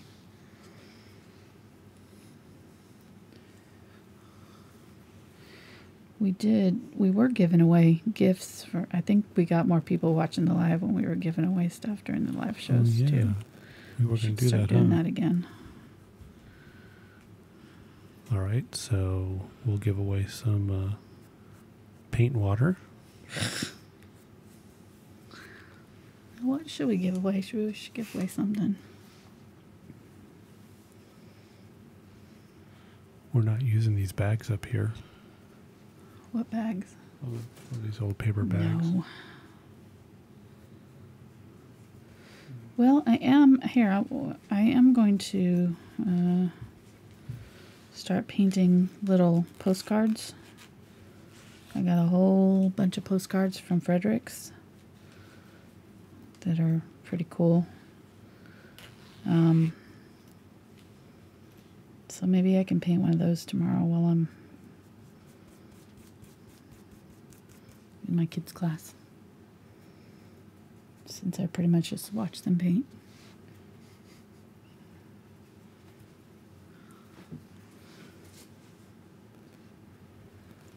People can't see through your hand. What? Was that my hand in the way? And if I go to side cam, they see the water. Mm. So there's your side cam.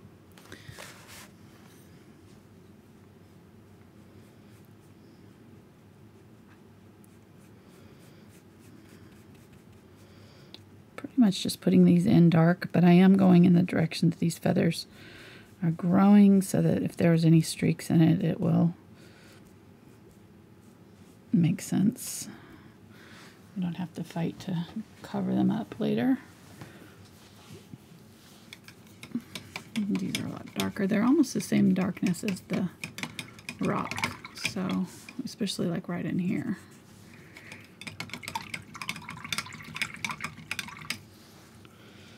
I think this one comes out a little farther than I did it.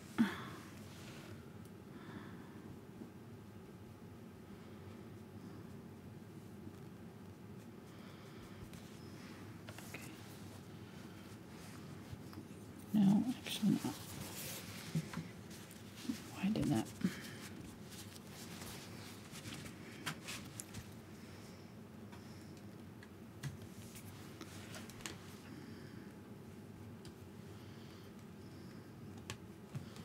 What you doing, honey? I'm adjusting side cam. People want to see the brush strokes. Okay. So More than the what we're gonna water. give 'em. Okay, They're paying for it, so. do it. All right, I'm going to use this shadow color here, and I'm going to shadow on the water here. There's some, not that dark. Use that purple and brown mixture and my glazing liquid.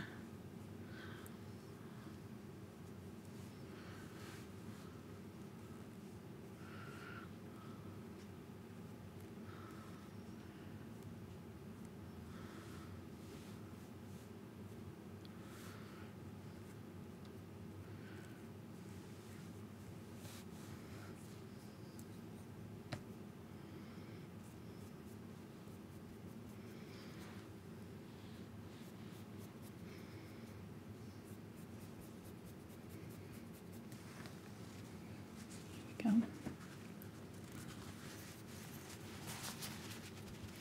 We'll put highlights on these feathers so they'll stick out a little bit more.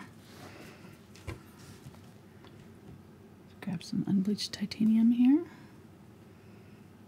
Mix it with my brown. I've just got a tiny touch of purple in it.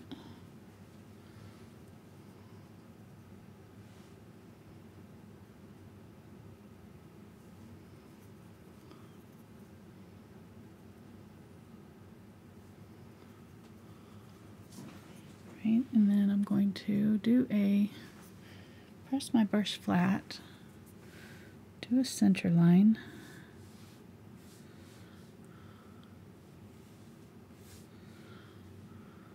Some of these. And I'm going to go along one edge, highlight.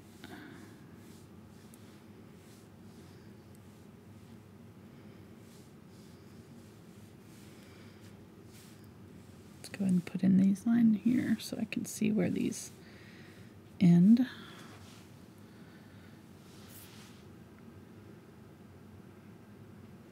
Grab some more of that unbleached titanium.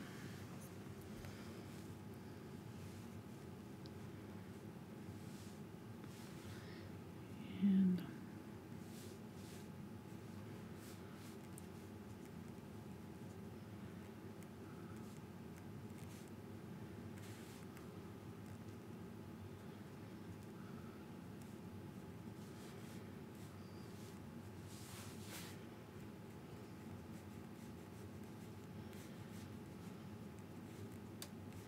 very light touches here, just trying to kind of dust a little color on these feathers.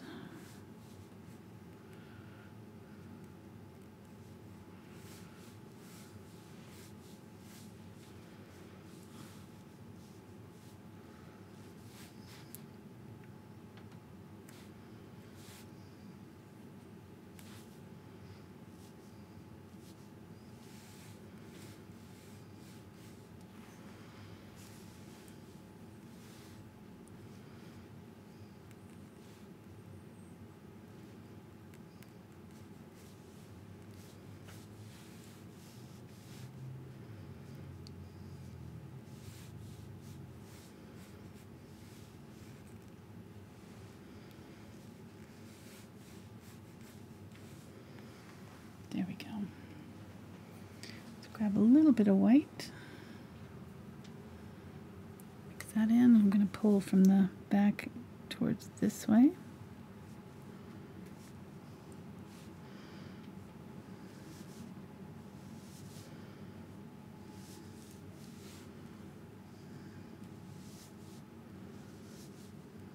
Keep your brush very thin.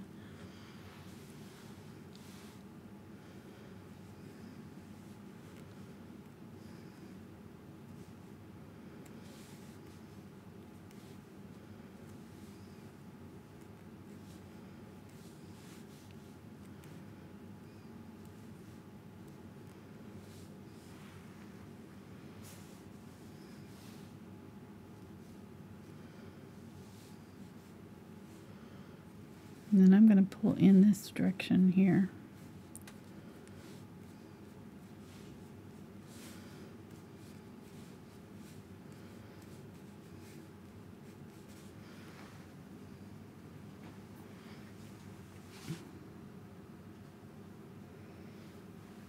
Get some burnt umber.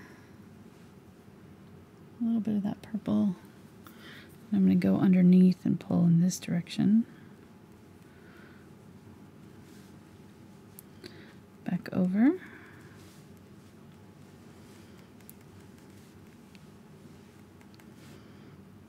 Kind of soften it up.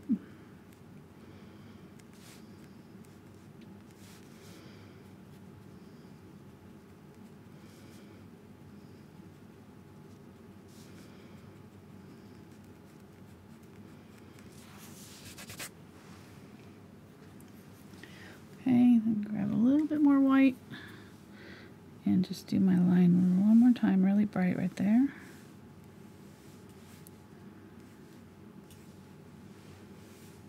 There we go. Oh, okay. Can't see. Sorry. Alright, thanks. Alright, and then we're going to do the white under here.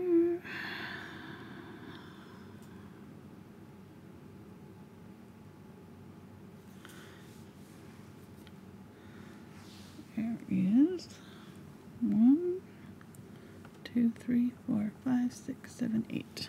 1, 2, 3, 4, 5, 6, 7. That's it. Just one more down here.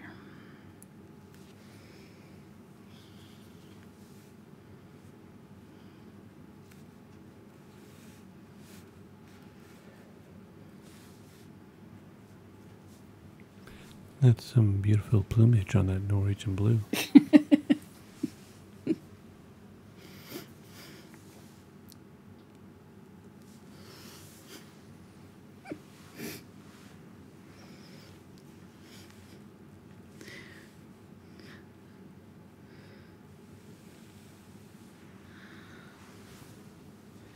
Alright, got the white here. Let's cut with a little bit of this color here. So it's not perfectly white. I'm just going to pull it down towards here and kind of lift up just before I hit the end so that it fades out.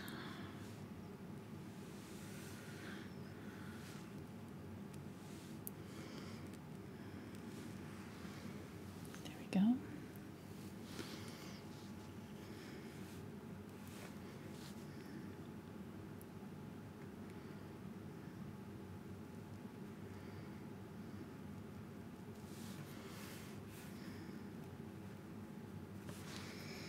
Use some of this lighter kind of color here, that or highlight color from back here. Got a little bit of the unbleached titanium in it. Just use it to highlight these feathers here.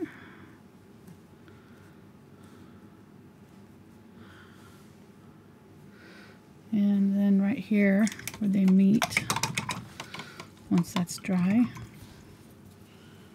going to use some of this brown, some of our glazing liquid. Just pull this direction to kind of shadow it right there.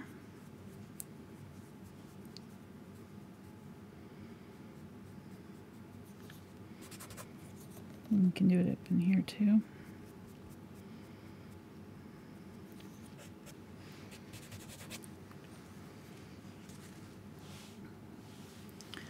All right.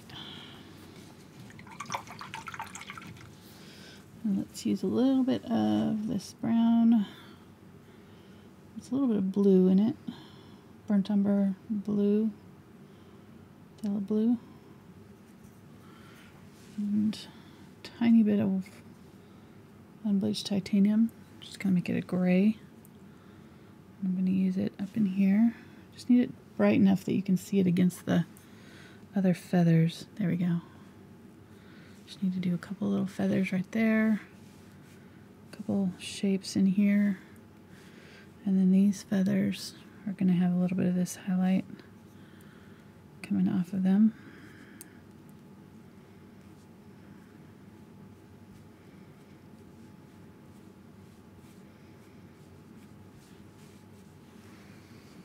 That direction. Grab a little bit of the color that was the highlight color over here that had the purple in it.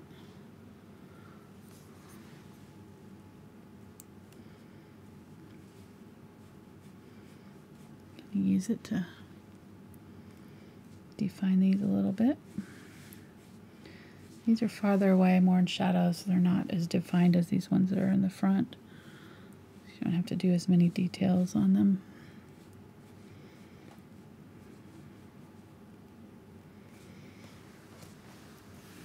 Okay, that's good enough. Let's use this brown. A little bit of the burnt sienna.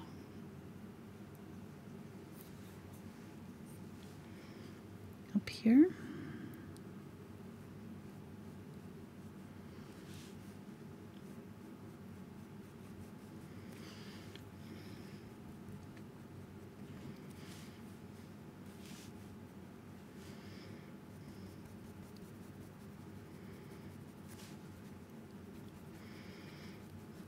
Key is just to get these back feathers, these underneath feathers, done first.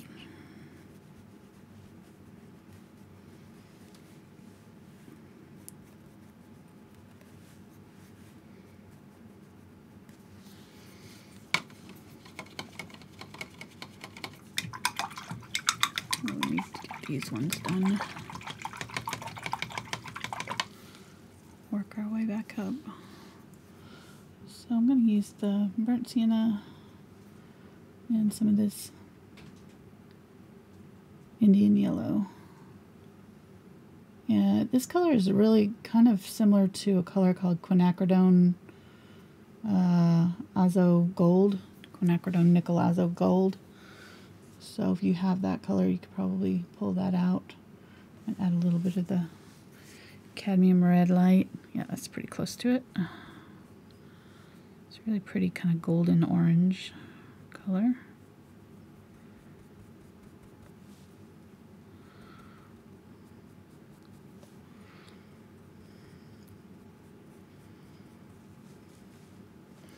And if you have too much of the other colors underneath, you can always do the white first and then add this over the top of the white. And use white along the edge right here.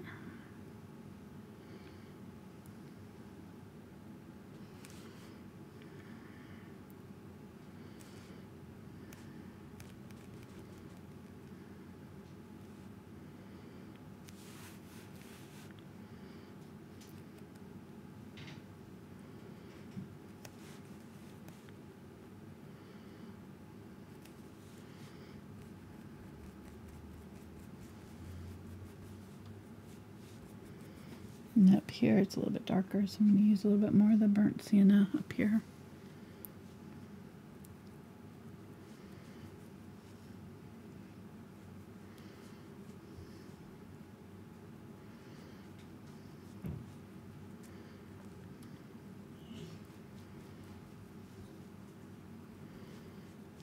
We're right at 2 hours now.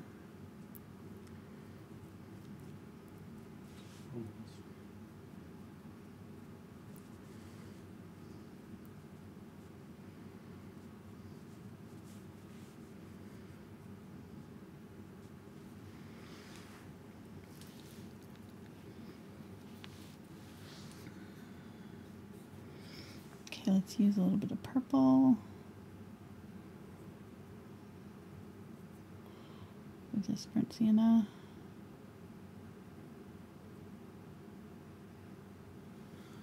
Maybe a little quinacridone magenta. Quinacridone magenta. Sorry. That was not intentional, but it was kind of funny how it came out that way.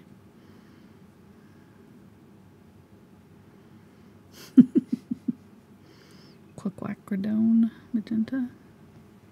We know you like your puns. Hanging out with you too long. Oh, Mona was on a roll yesterday. Oh, was she? Oh, yeah. With what? With stickman puns. Oh, really?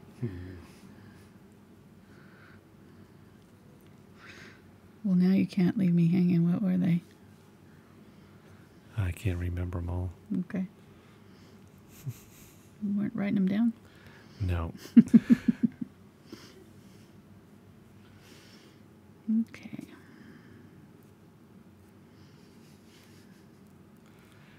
And they said that was your dad joke just now. What? That was your dad joke. My dad joke, yeah.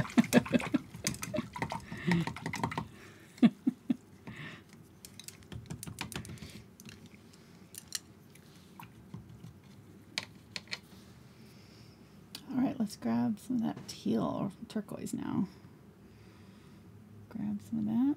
That's going to be our top of the head color. Such a pretty color.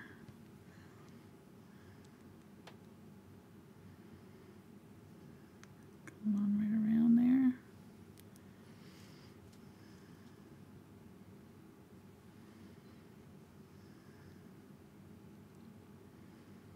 Right down to the beak. Uh-oh, I was kind of off there, wasn't I?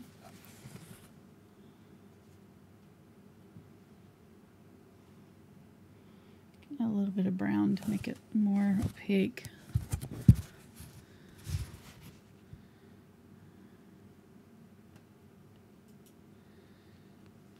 It's a transparent color, so if it doesn't go on dark enough, you can just either do 2 coats or you can add a little bit of the brown to it to darken it up.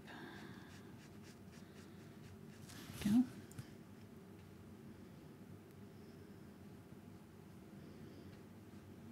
Just go right down into that purple color.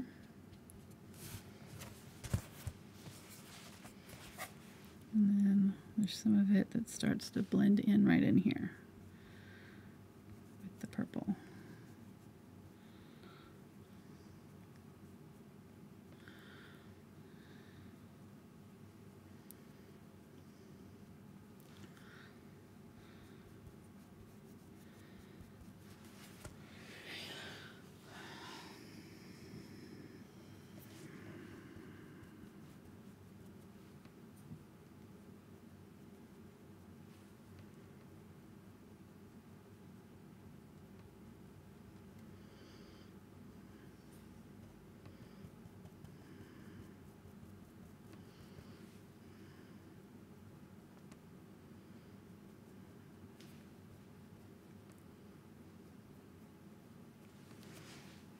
Trying to keep these edges kind of rough so that you're not going to have to, it's hard sometimes if you do a hard edge between these 2 colors and then you want to fade it later. Sometimes there'll be like a little ridge of paint and it'll be hard to kind of blend it. So just make sure that when you do this that you kind of go overlap, make those edges kind of blurry and fuzzy so that you don't have a straight solid line there. Because we're going to want to pull some of that color down over this brown, but I don't want to go too far right now because I need to do some detail on these brown feathers first.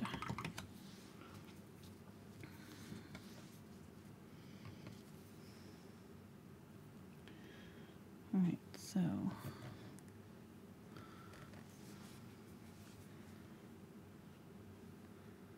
I'll grab a little bit of this black. Mix that with the burnt umber.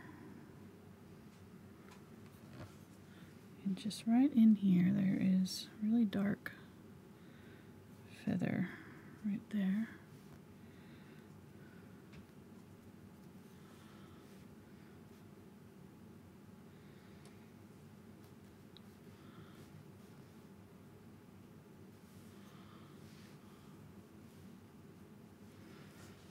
Grab that blue. Phthalo blue. A little bit of burnt umber.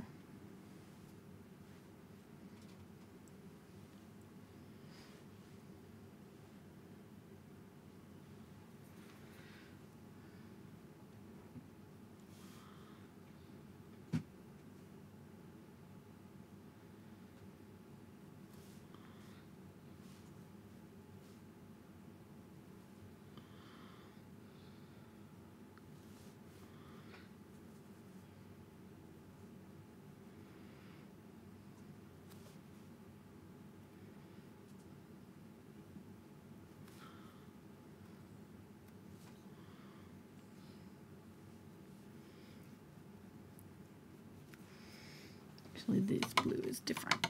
It's not quite turquoise. Let's go ahead and get some phthalo blue. I'm running out of spot on my palette here. Phthalo blue and purple. And a little bit of black. That'll make Prussian blue, which is kind of the color that I want for my dark blue feathers.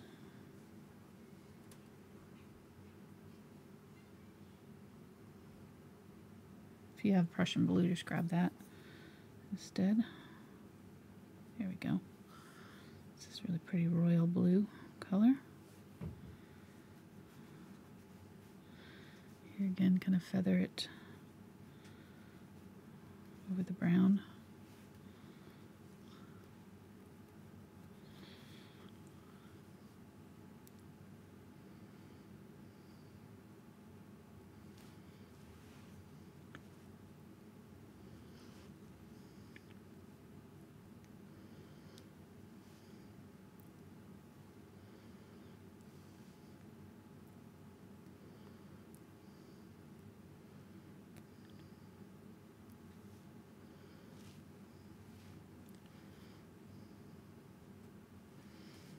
Put a little bit of it on the top of the head, right here, coming over.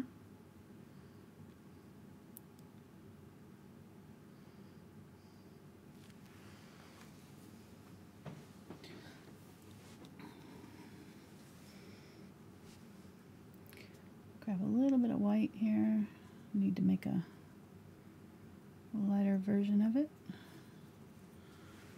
And paint back over some of this right here because it got a little too dark. You can't see the blue.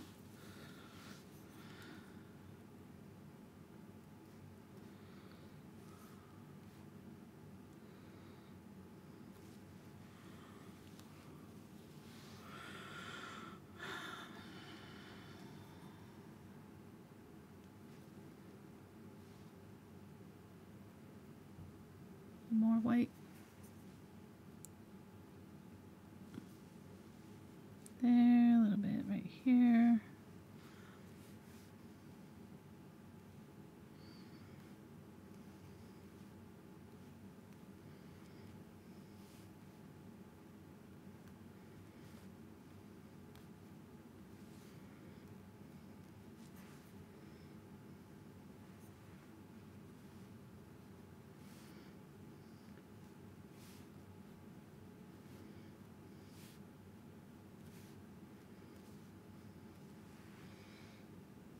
Go.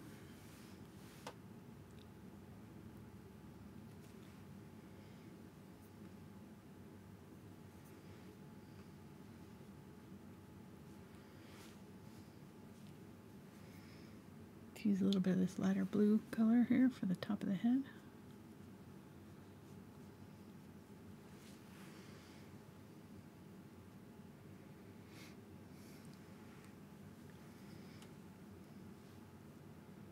Grab some white.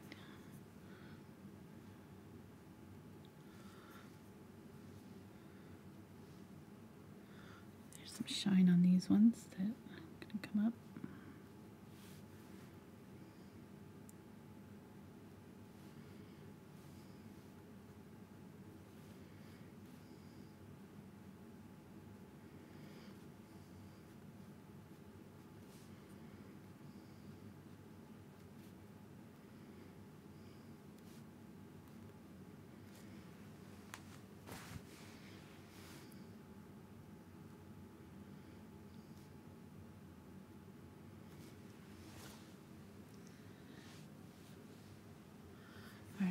that set for a minute because it's going to have to dry before I can glaze back over it, but I need to get that color light enough that it would take the glaze.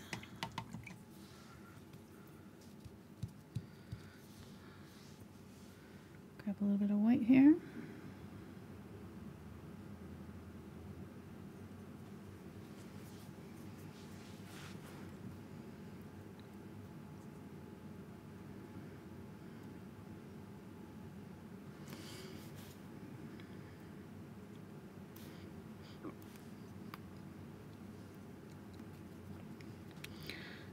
Fill in this area with white here to get ready for that dark color.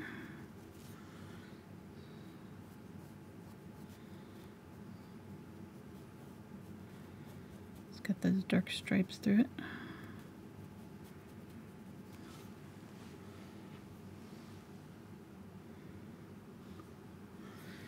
And let's put some of the white back in over here on the tail, or the feathers. Right along there.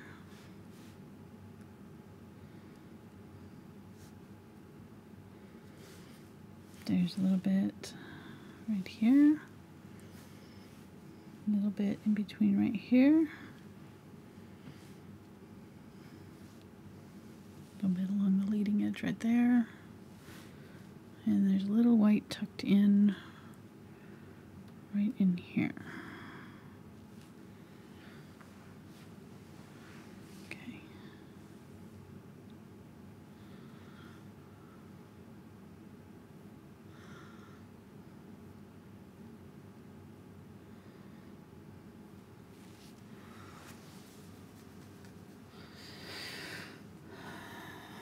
We're getting there.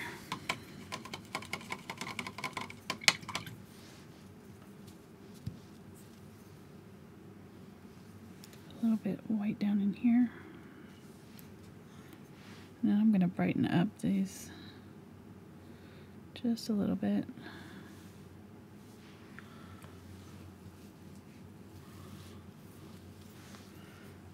And right in here, just a little bit.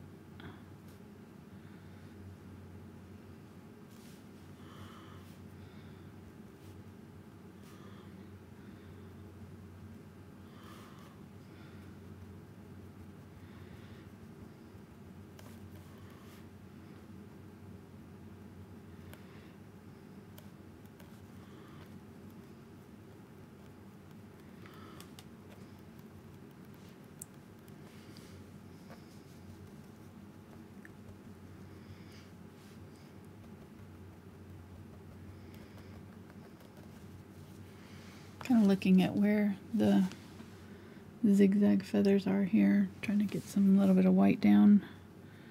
There's these other darker colors too, but I do have some areas where they're pretty white, so just put a little bit more white on there. And then let's try with the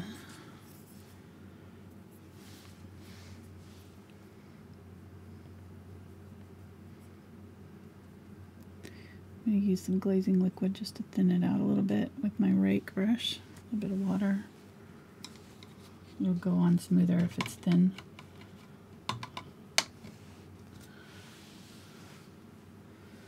Wipe most of that off.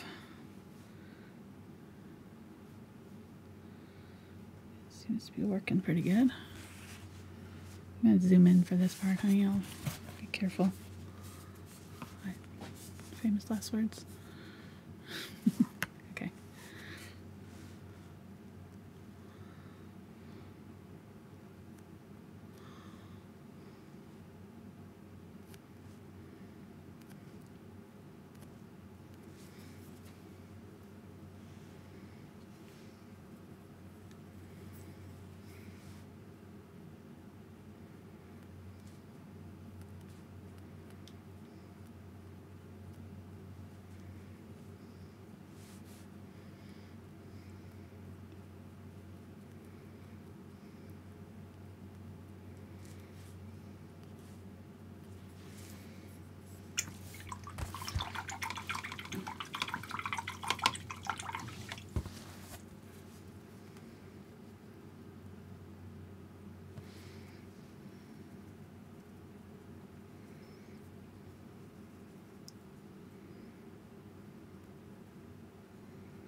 This is a number 1/4 inch Filbert rake brush. I don't know if I want the Filbert though. I might want a flat if I can find one. I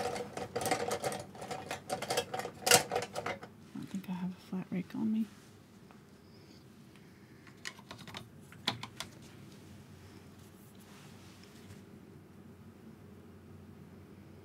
Thin black.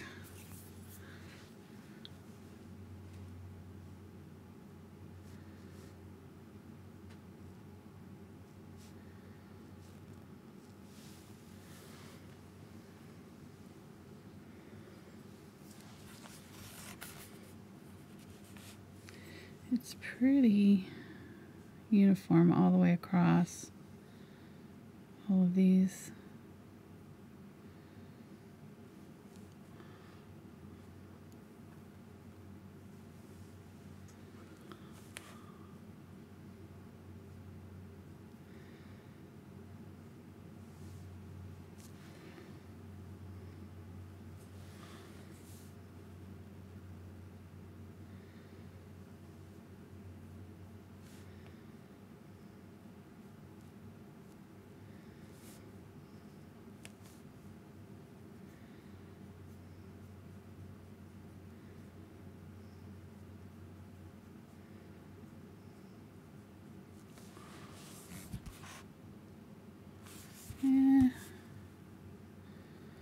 And this is the most efficient way of doing it. It may not look the best, but aside from painting every single one of these little lines individually, it's probably the best we can get.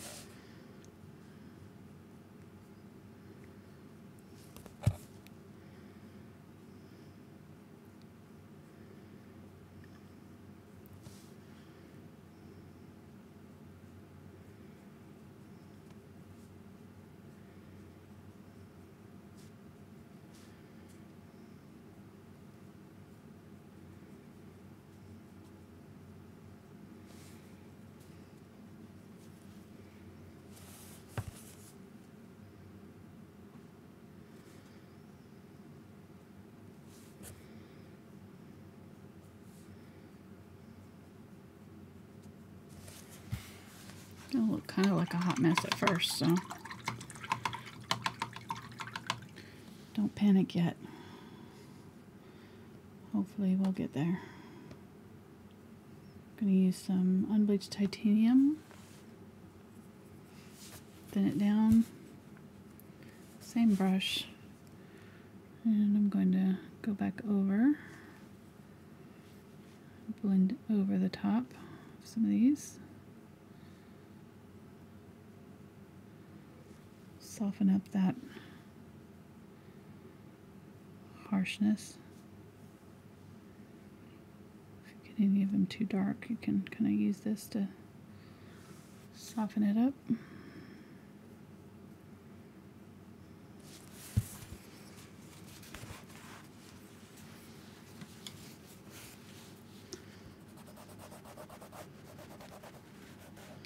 I'm just going to go and clean up that line so that I'm not going over into my water with it. And then I'm going to use my thinner liner brush here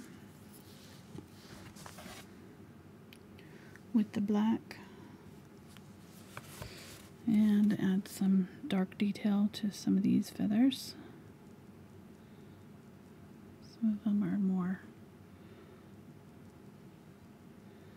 detailed than others.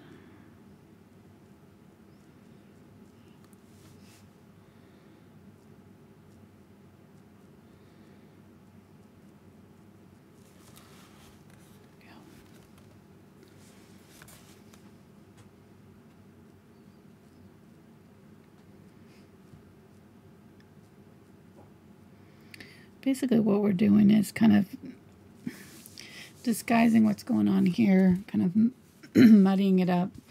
Then up here we're going to make sure these are all kind of crisp up in this area where we want the eye to focus, and that'll kind of distract from what's going on down here. We can get away with not having it exactly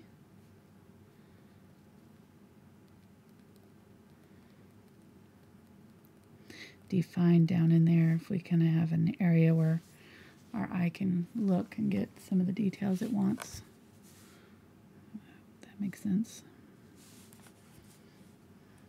Yes, it does. Good. As long as they can breathe, that's all that matters.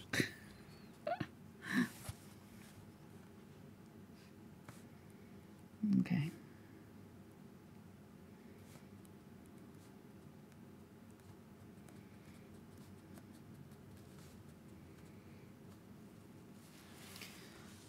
These are all going to have to be blended in, back in, and shadowed. And then I'm going to use the burnt umber, which is our color back here, with a little bit of the unbleached titanium, to go back in and define some of these feathers a little bit, break them up.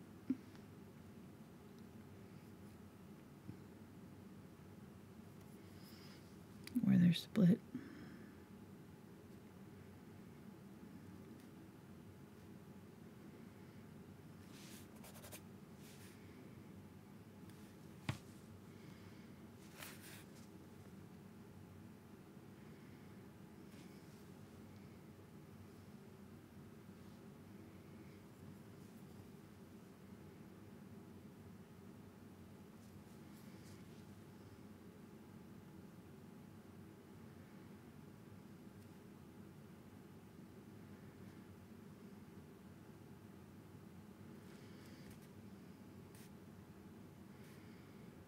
And if any of that black got onto the brown feathers, you can kind of clean them up here with this too.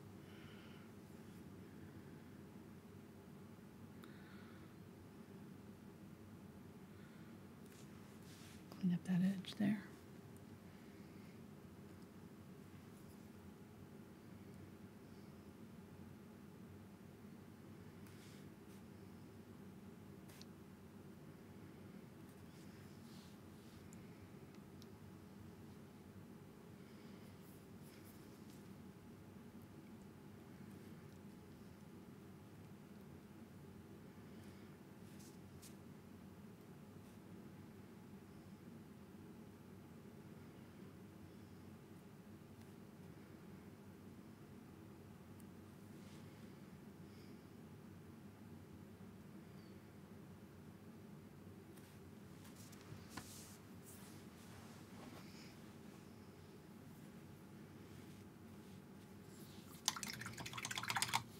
I'm going to use a little bit of white.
Okay.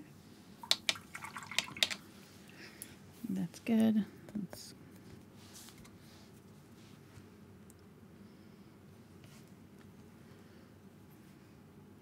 grab that black and detail out just a few of these again.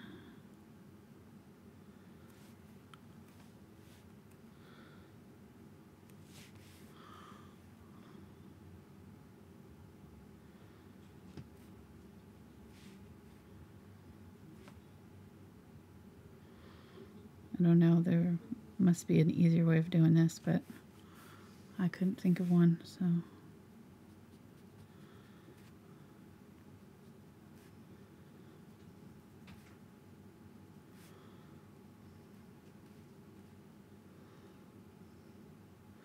It's all these little teeny tiny lines.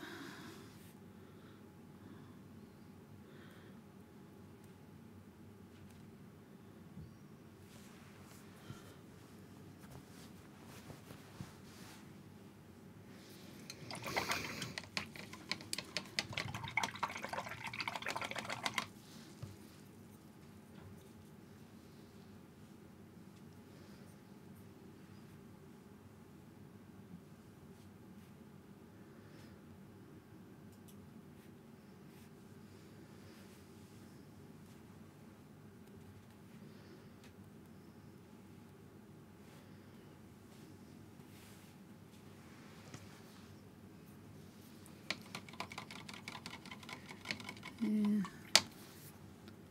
not 100% happy with it, but it's going to have to do, I guess, unless we went back in and painted them all in individually, which I don't want to have to do.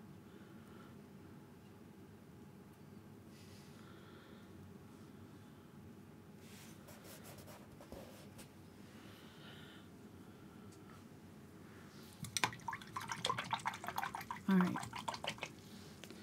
So now it's down, I'm going to go ahead and use the yellow oxide, or Indian yellow, some glazing liquid. Glaze over the top of these.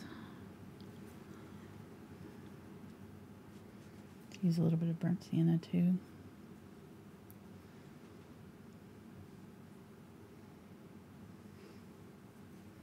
It's our glazing liquid.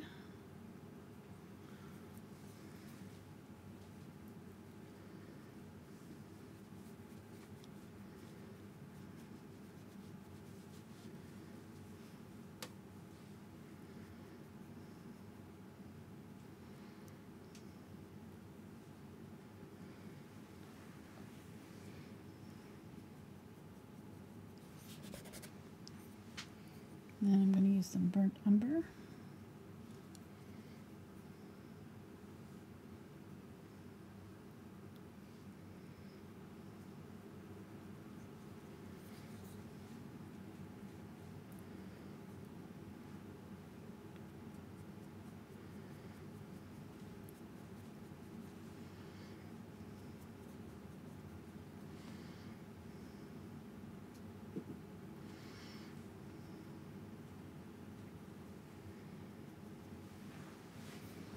Okay.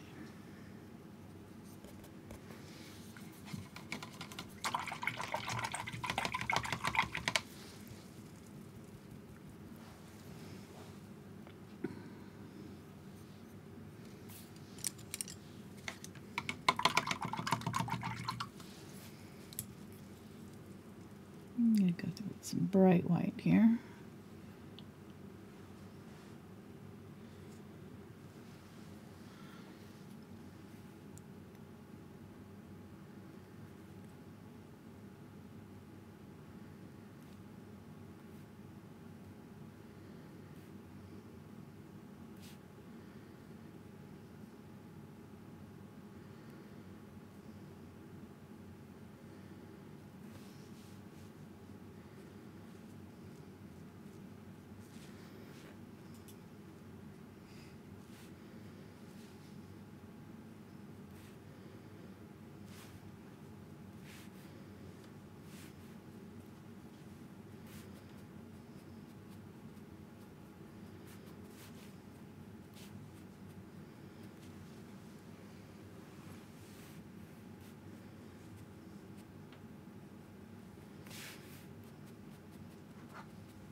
Right, and I'm going to grab a little bit and do some bright white right up here.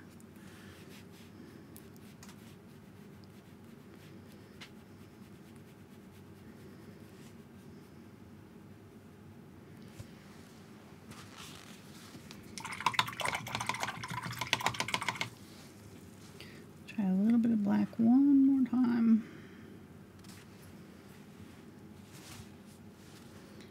Zigzag it through.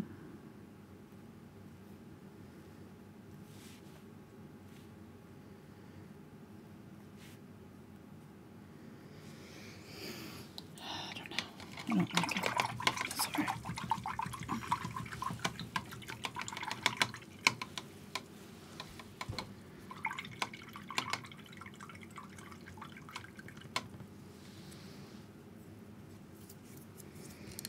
I think if I had the patience, probably would have liked it better if I'd just done it with the pen, with the liner brush. You did your lines, did the white first, and then did the lines with the liner brush in black. I think probably look a little bit better. But I'm gonna call it good enough because I gotta keep moving. All right.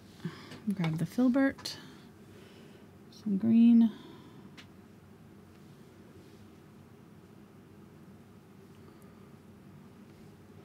little bit of the brown,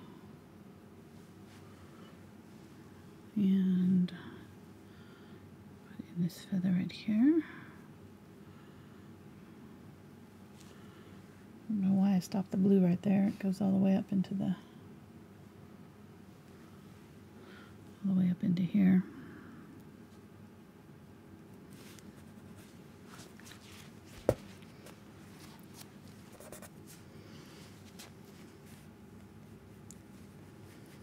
This is Phthalo Blue, just glazing over the top.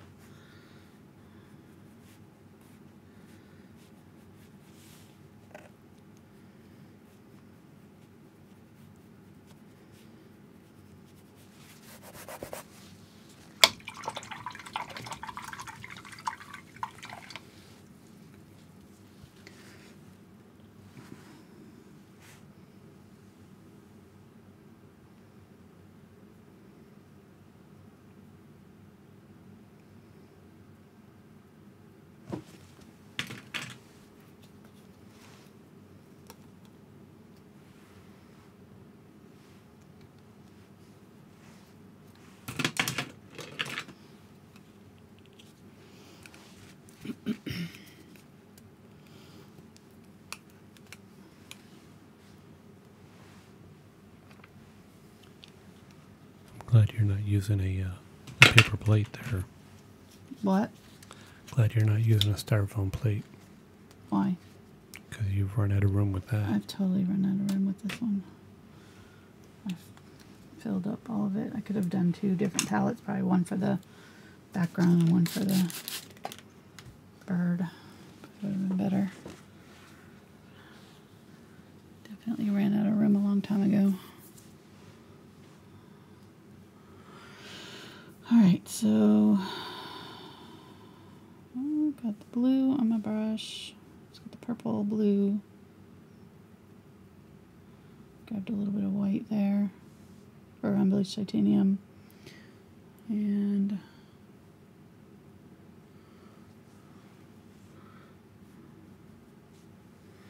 no, I don't want to dull it. That brown dulled it too much.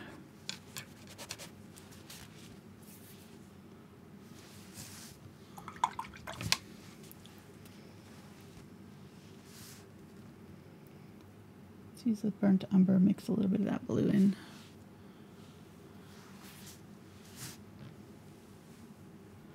Phthalo blue, burnt umber. I'm going to use it on this feather back here.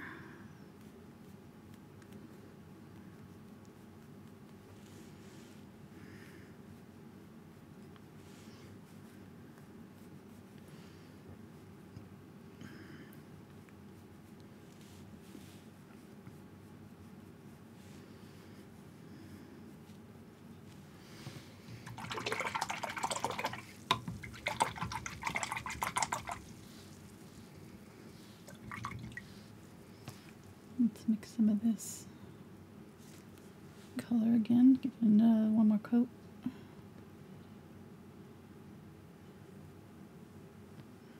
Cadmium Red Light,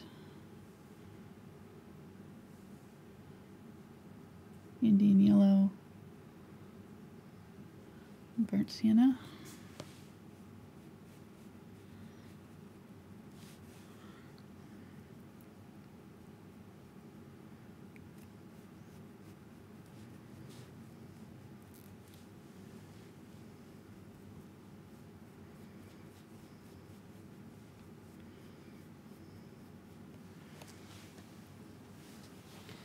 Grab that burnt sienna,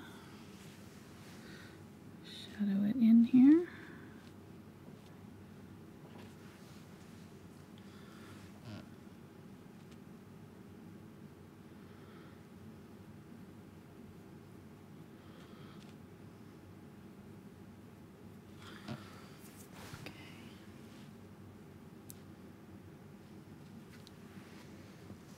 And then there's some blue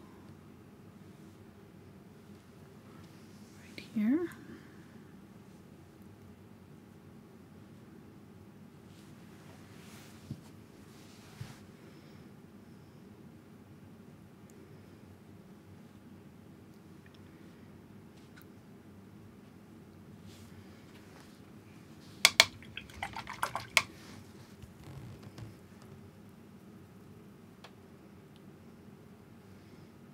Grab some burnt umber and the unbleached titanium.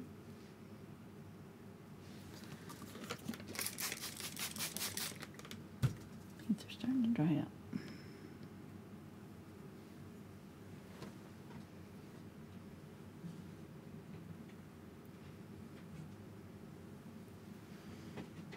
Okay, brown right here.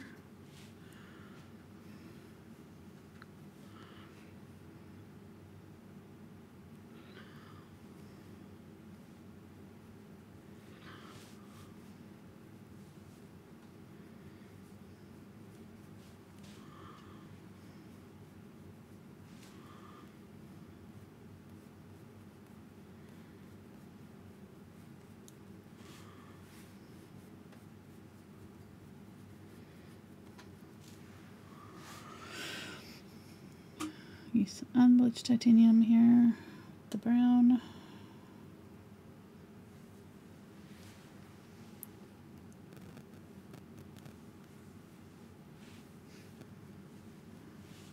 Some highlights on these feathers here. Just barely touching down and dragging as I lift. That gives it that wispy look.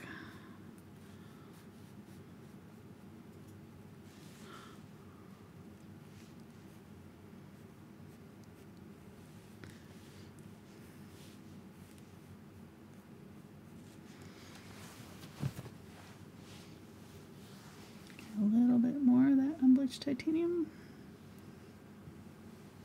Maybe a little tiny bit of yellow oxide.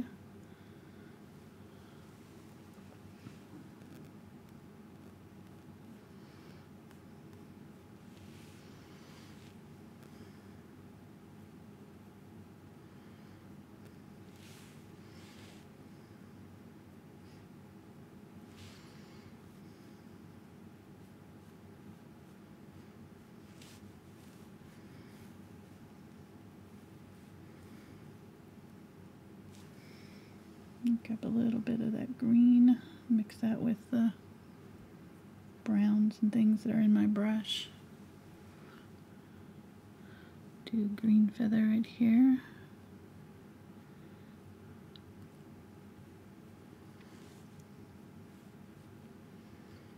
Kind of comes up like that. Grab a little bit of the yellow.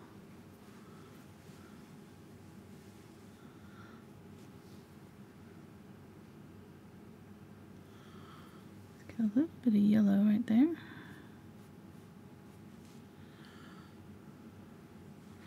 A little bit on this one too.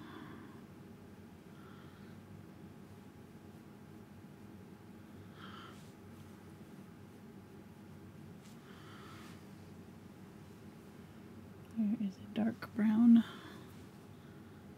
seam through that feather. This one's got one too. And then there is a turquoise. Let's grab my angle brush. A little bit of turquoise. A little bit of white. Just make it show up. And there's some turquoise right in here.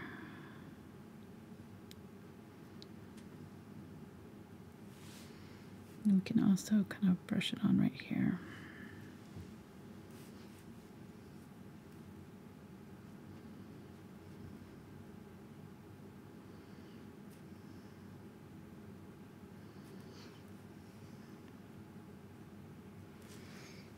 some brown. Pull the brown down over it to blend it in.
I don't know why I ever say this looks easy, because it's never as easy as I think it's going to be.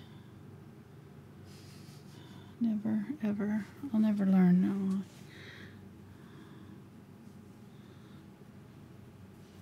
Okay, so from now on you need to ask me first, how long do I think it's going to take? Okay. And then how long did you think this was going to take? Well, definitely more than 2 hours. Yeah, I kind of knew that too. I was just hoping. All right. My burnt sienna here. I'm going to tap in little lines with my angle brush.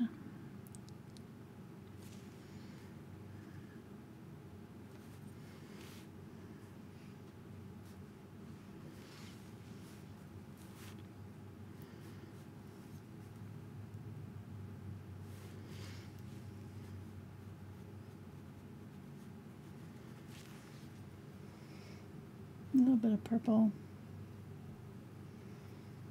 and a little bit of white.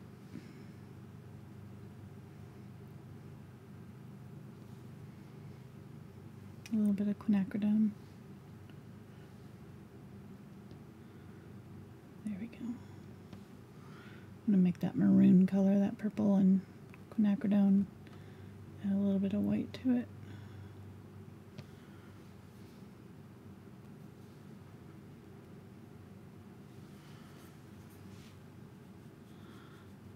Brush over this area.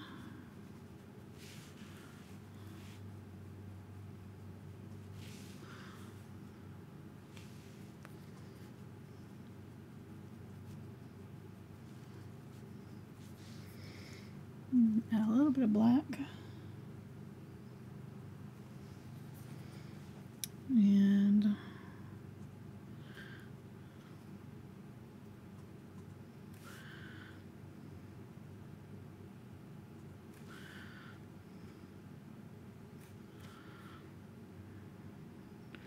I'm tapping and kind of pulling a little bit so that it's going to make these little irregular lines, because they're not really perfectly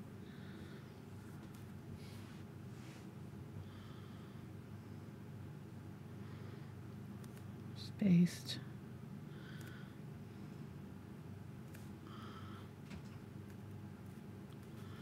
Spencer's probably like, what is going on?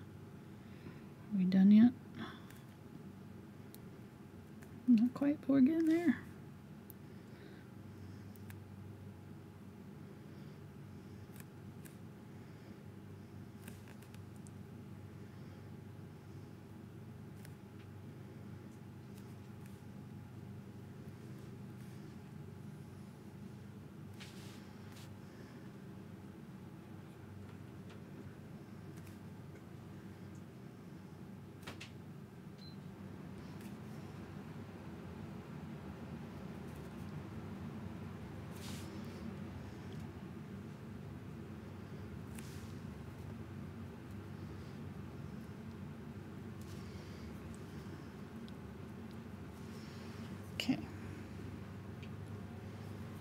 And there's a shadow on this.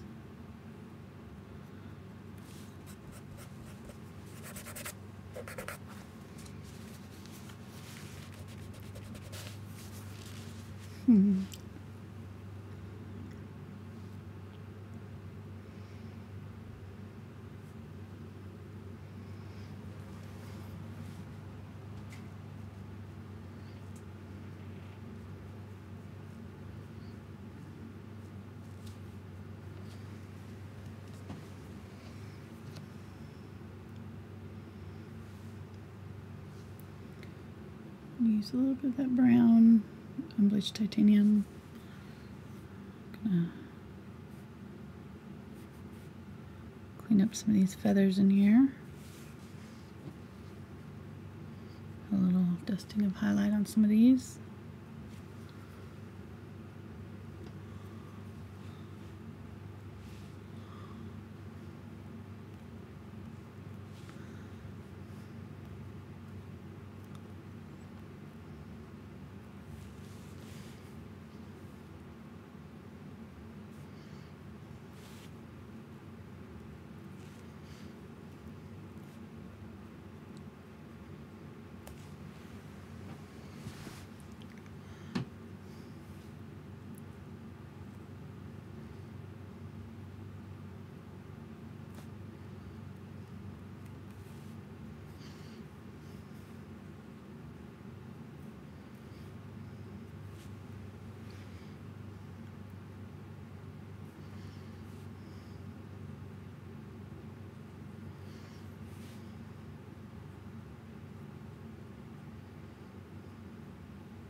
Grab a little bit of yellow here.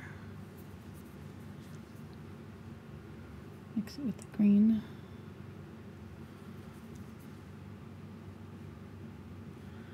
There we go.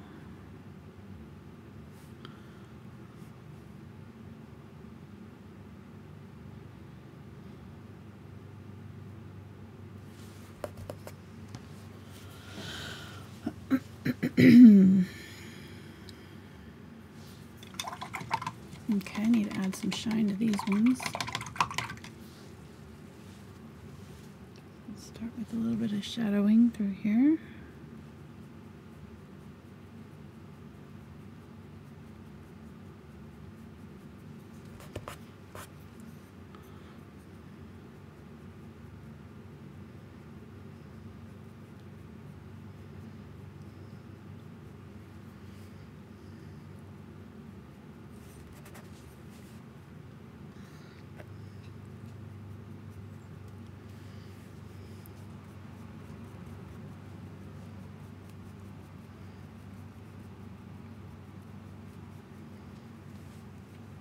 How you doing, hon? Doing good. How are you doing? Good. Are you getting restless?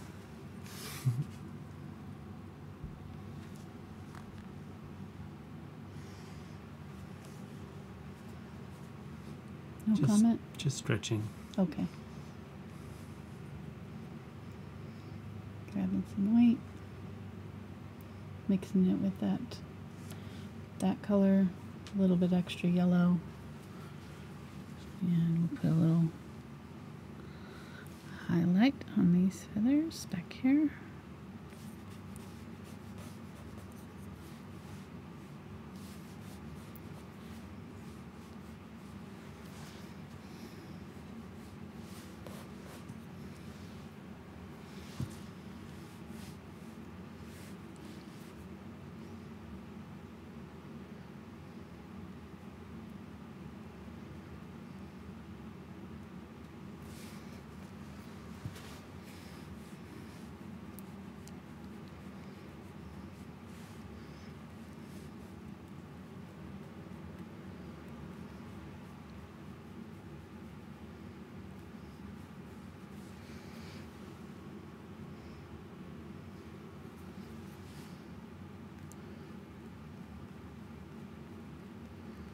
And I'm going back in now with that original color and just kind of softening up around these areas that I just added. blending them in a little bit.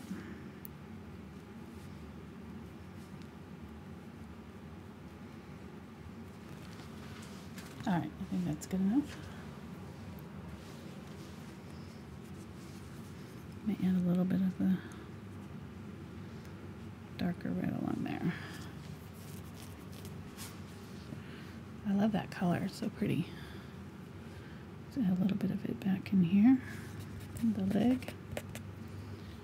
Let's add a little bit of brown shadowing too on the leg.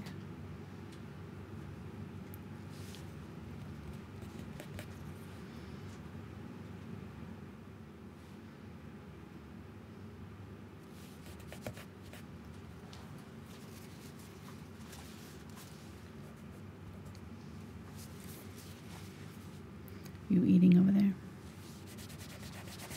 Yes, I want to get some a snack. Snack reinforcements. Okay. A little bit of the unbleached titanium here. I'm going to add a little nail to these. Under the water. Let's get that yellow oxide. There we go. Keeping it blurry.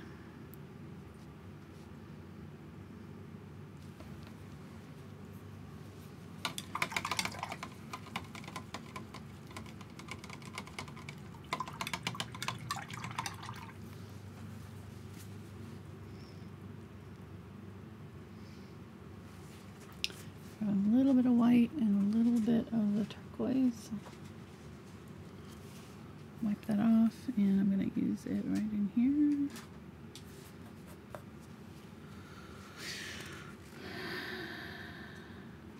There you go.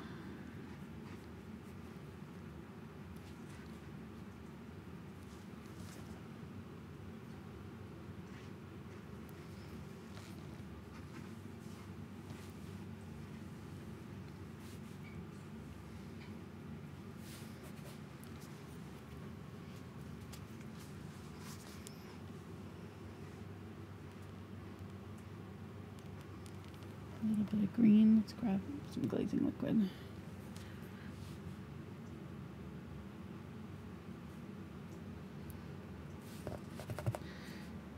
These variegated feathers can be a little bit tricky because they've got so many colors in them. You don't want to end up with them looking like one, you know, just one of the colors. You kind of want all of them represented. So I'm going to grab some of this purpley color here. Put a little bit of that on this tip of this. These ones have the purple, blue, purple, green, turquoise, all kind of represented. One feather.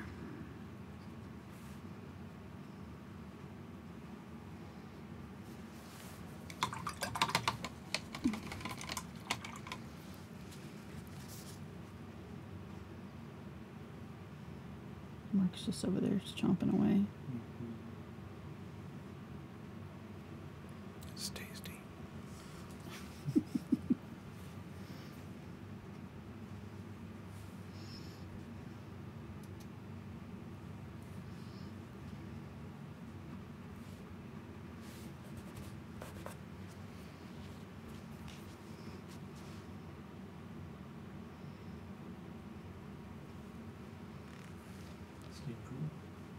Mm-hmm.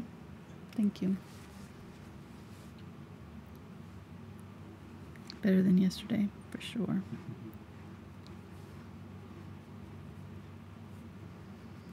Okay, going back over with that green. And I'm going to do one more pass with this purple and brown just to darken up that edge.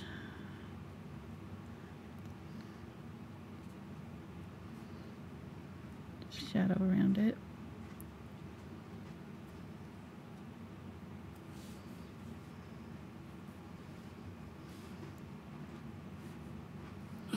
You okay, Scoots?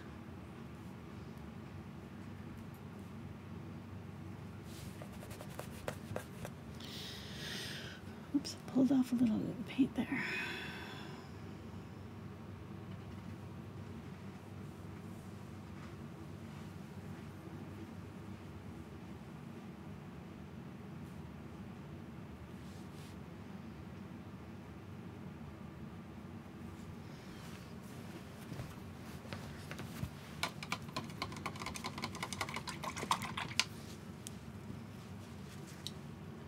Alright, let's grab some blue, purple, a little black, white.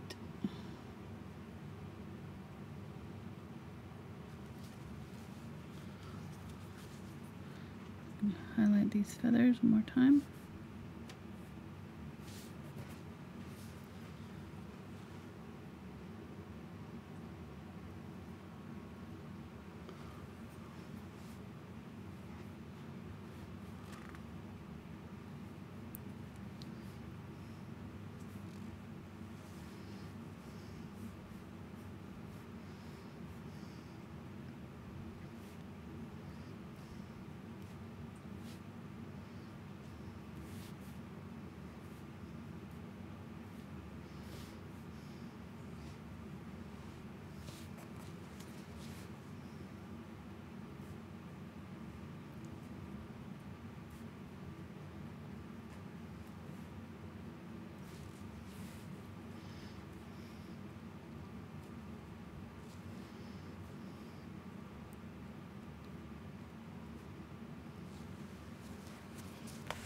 Okay.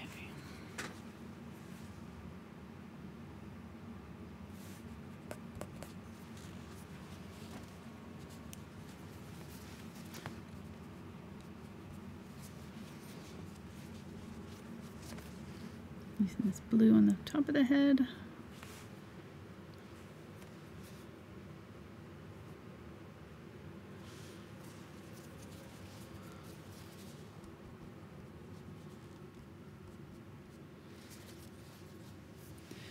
Use a little turquoise as well with the white.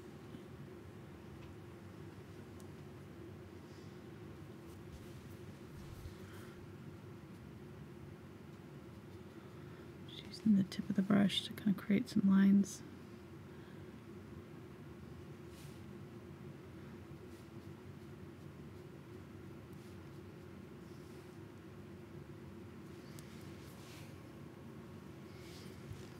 And we can start putting in some detail on these feathers. Some turquoise here.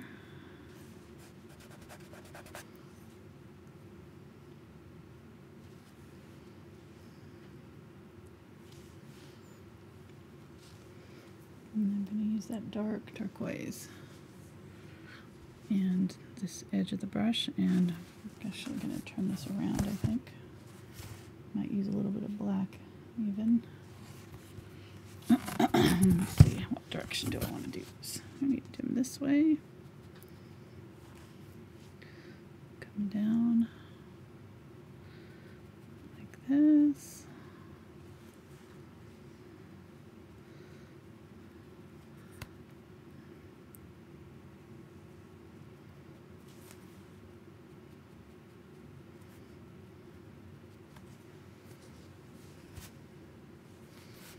And then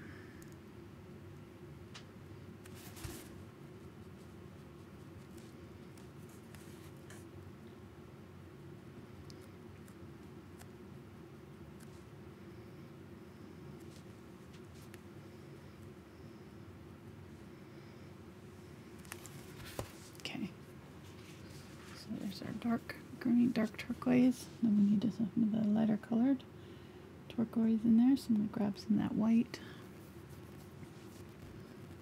and do some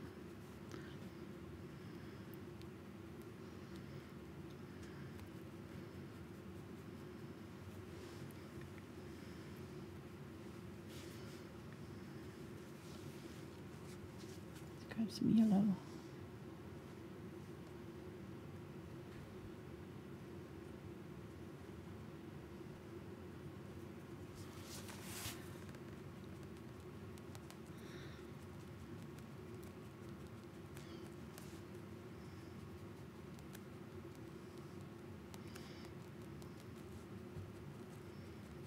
Using the very tip of the brush. You could use a liner for this if you want.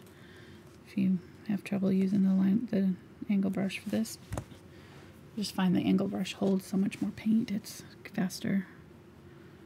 You get the same fine lines if you're careful with it.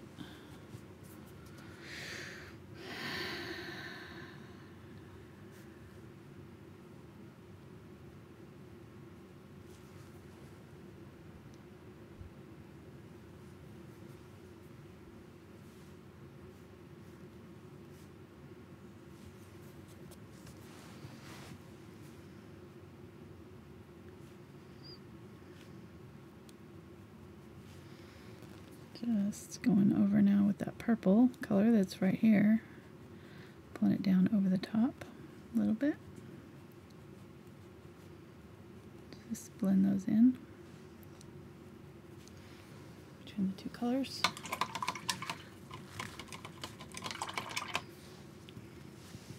A little bit more of that dark turquoise, a little tiny bit of white.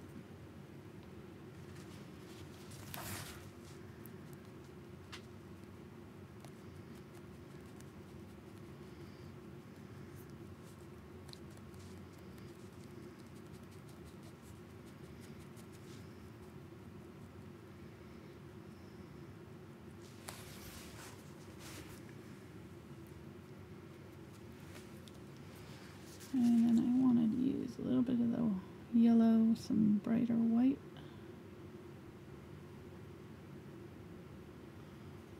Just a tiny bit of kind of a greenish, bright green color in a few of these.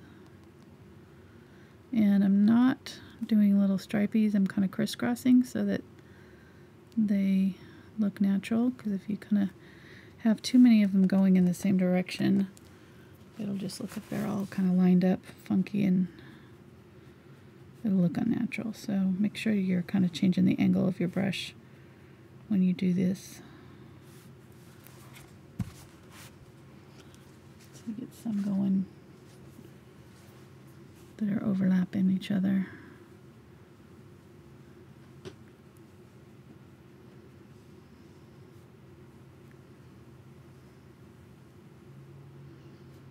Put some more of that turquoise back in.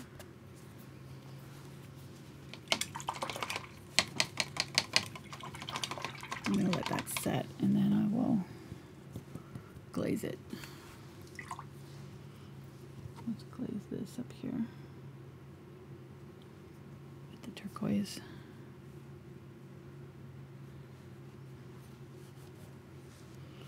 A little bit.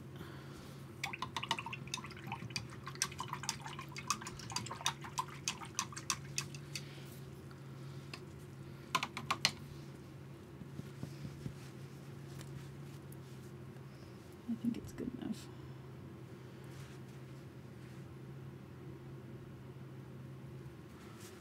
Glaze with that turquoise over the top.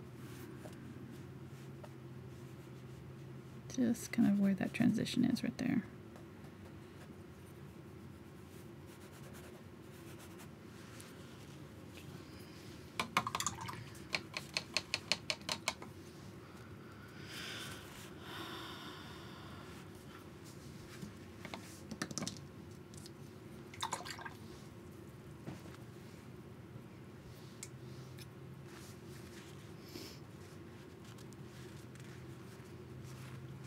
Alright, I'm going to grab some white. I need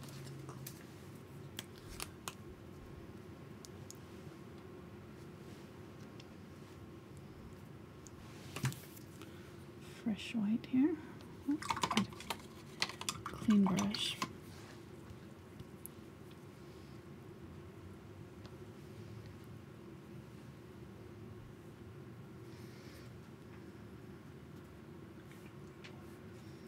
Thanks.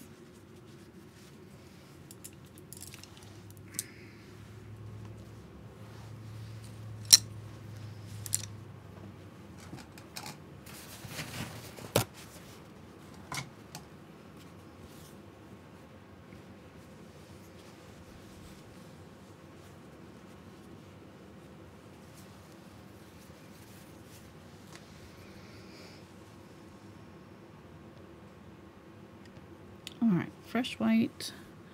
I'm going to clean up these a little bit, add a little bit more fresh white on top.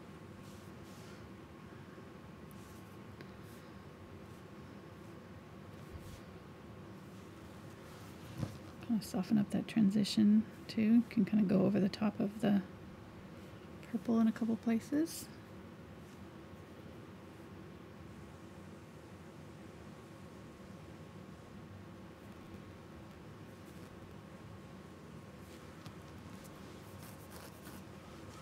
And then I'm going to grab the burnt sienna, mix a little bit of the yellow oxide or the Indian yellow hue with it.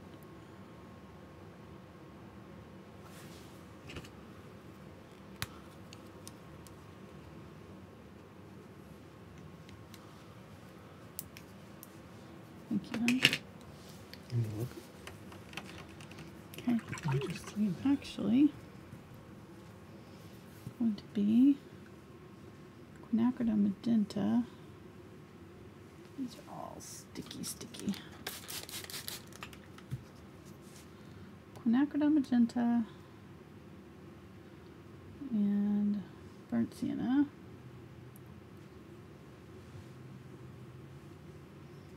Yeah, that looks pretty good. You want kind of a,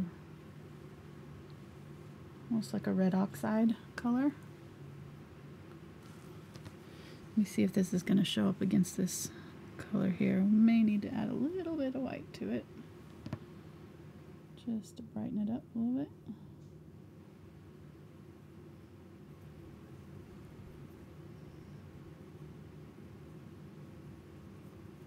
You can add a little bit of the Cadmium Red Light as well. Get a little bit more orange. Okay, let's try that. There we go, that'll show up. And pull.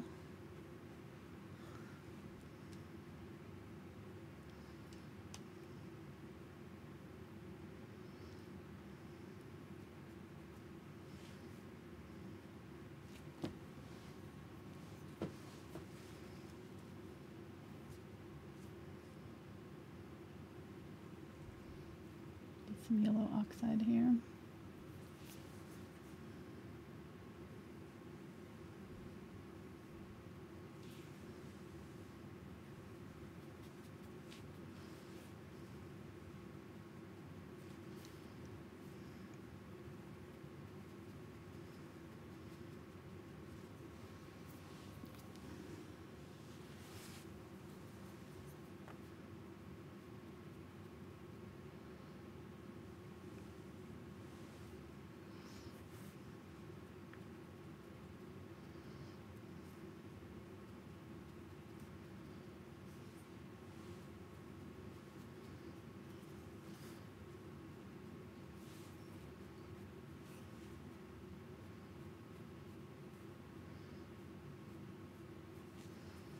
So these kind of do this pivot from right about here. So they curve this way and down, and then around under here.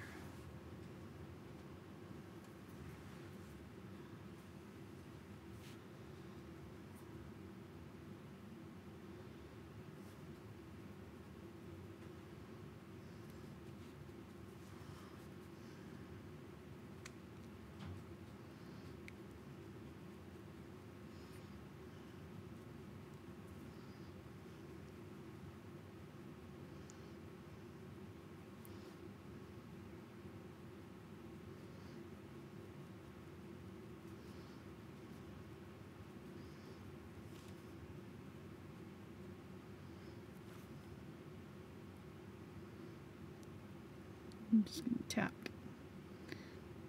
to create a texture here.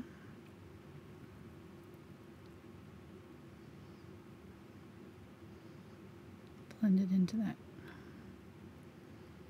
yellow there.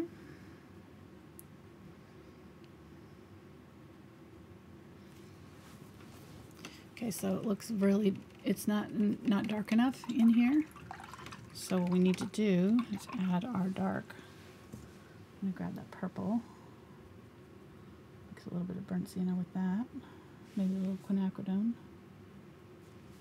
Kind of this color here. And we're gonna use it to add depth to our feathers here.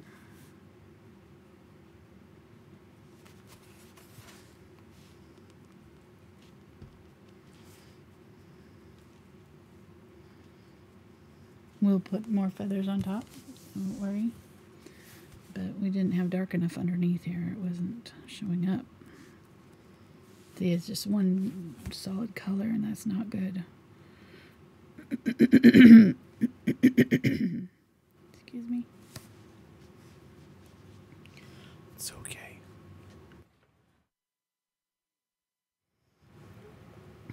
Okay.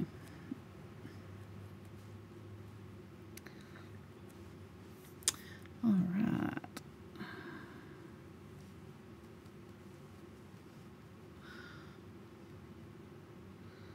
And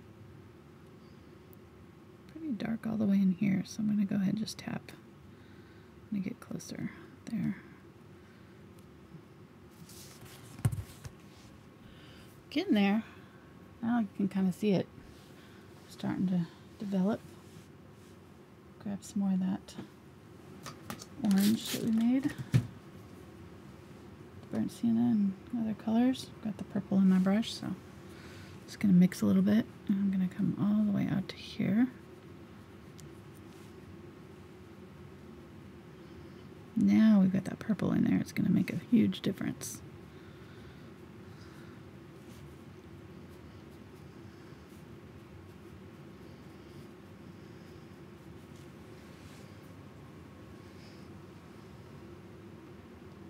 Grab some white.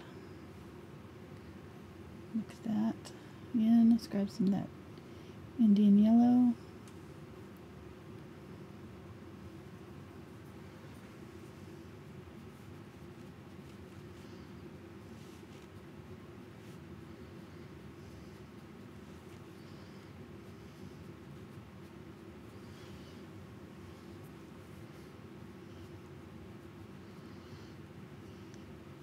And they get brighter as they get towards the closer to the eye. So keep that darker stuff around the outside there. We're not going to put this all the way to the edge. Grab some Quinacridone Magenta here. A little bit of the burnt sienna. A little bit more of this in here.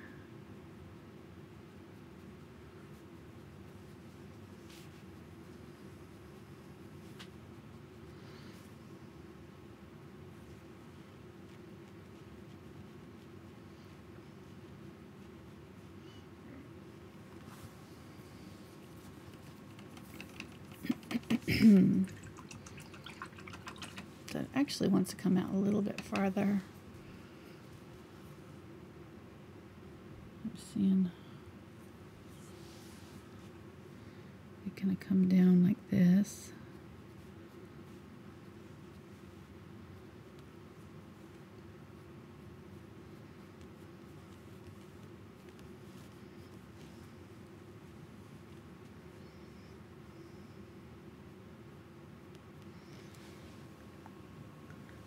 There we go.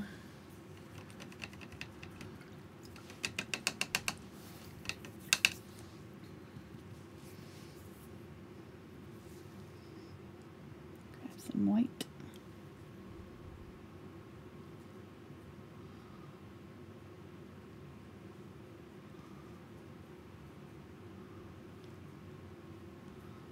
All I'm going to do, let me see what color I want. Let's go ahead and get that Indian yellow. Mix that with the white a little bit.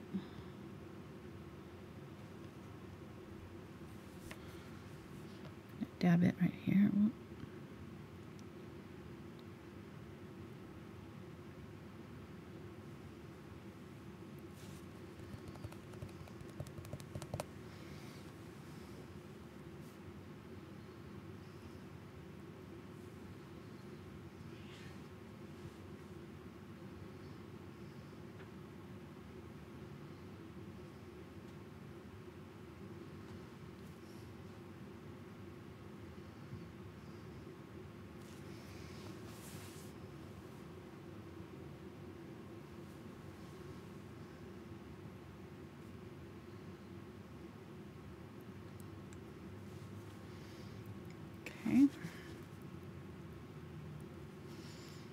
And then I'm going to use it to add a few streaks, just a few.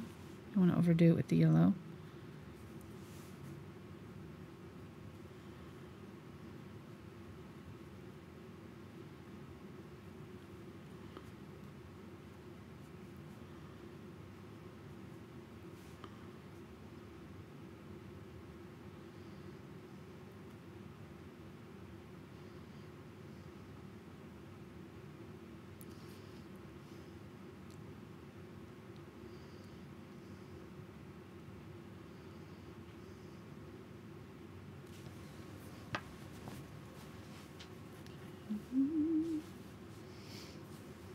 Burnt sienna here.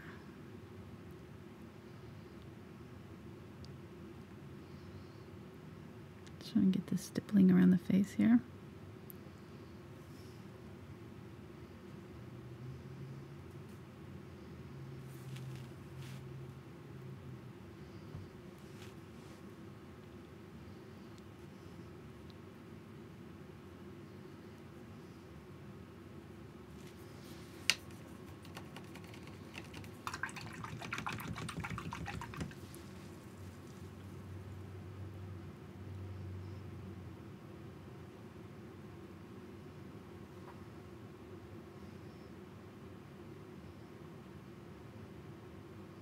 Magenta burnt sienna here.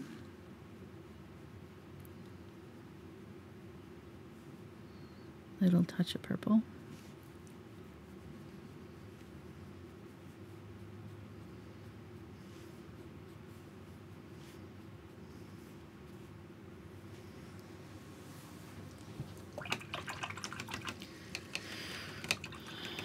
Right, and I'm going to switch to a little bit smaller brush. Let's get a liner, I think. My white, thin it out. You always want to thin out your water with your liner brush, otherwise it just won't work. Because that liner brush is just too soft. It won't, paint won't come off smoothly if you don't have it wet down enough. Okay, and so we're going to do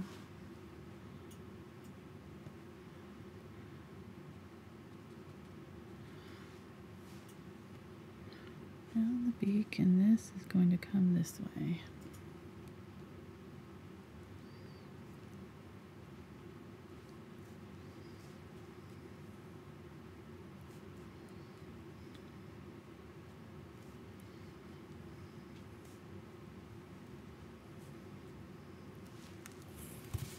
Do you want to zoom in? One more? No? Good. Okay.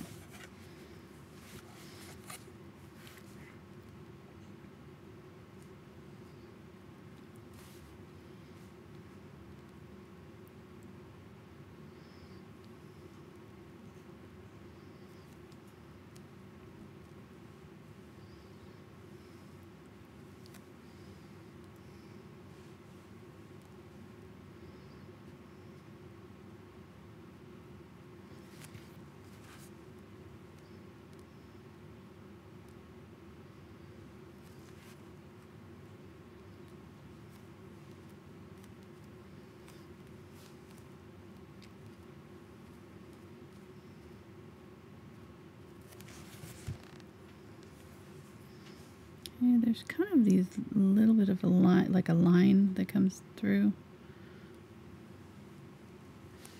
So you can do that if you want. Do dots and then kind of do a couple of brush strokes.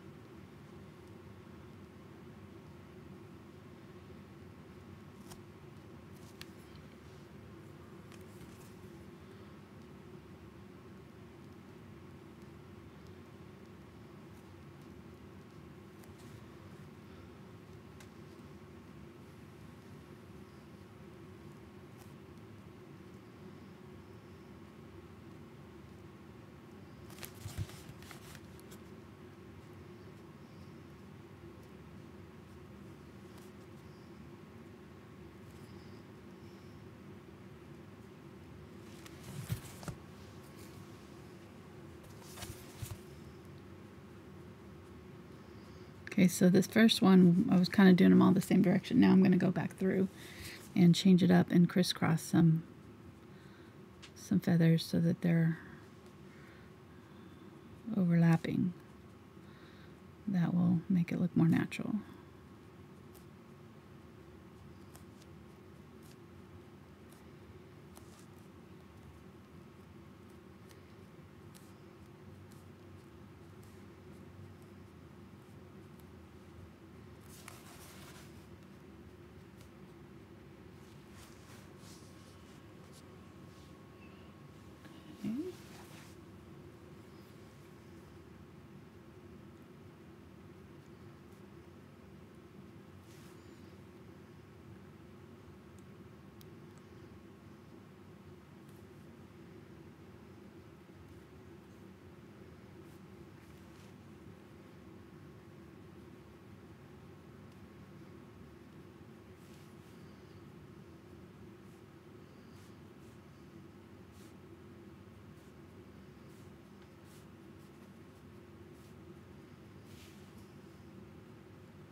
I went a little bit farther out than I need to, but I'm going to glaze to set them back in. So just going to put some more white in there than I need for now. Clean up this edge.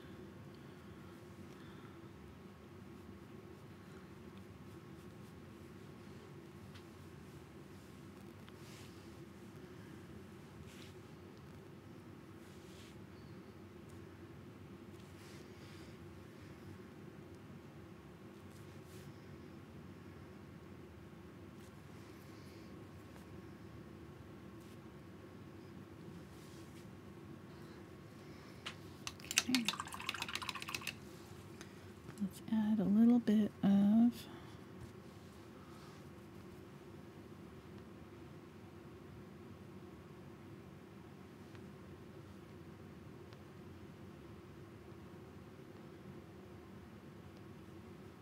burnt umber with a little bit of white. Just a little bit of gray kind of right in here on this white.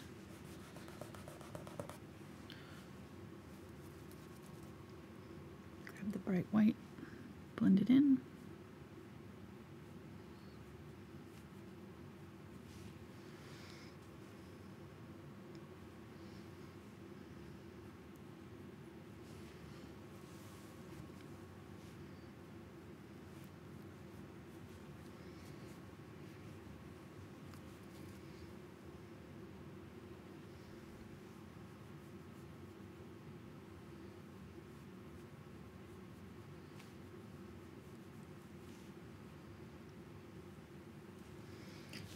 Okay, let's grab thin.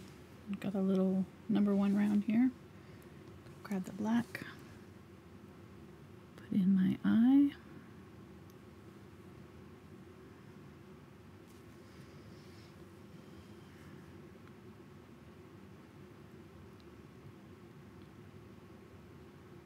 I always like to save the eye for last because it's like the most dramatic. You know, it's like it's like finally comes to life. So this has been a zombie duck up until now? Huh? This has been a zombie duck up until now? Exactly. You don't want to bring him to life when he doesn't have, you know, legs or something like that, you know, all his feathers. Just walking around going, grains. Grains. Oh, God. That's bad. That was bad. That was really bad. No, that was really good. That was actually really funny.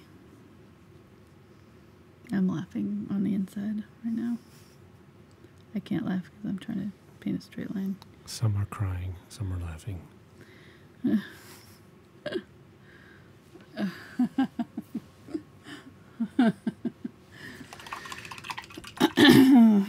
Okay, grabbing some white, making a little bit of gray here with it. I'm going to go around my eye, just kind of clean it up.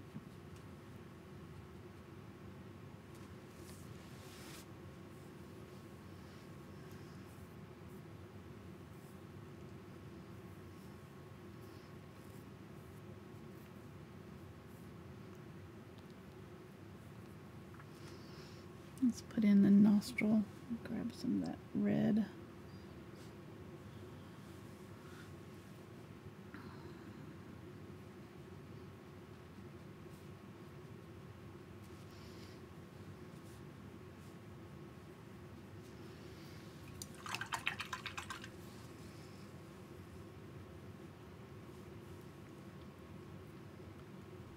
He was part of the waddling dead there for a while. Hmm?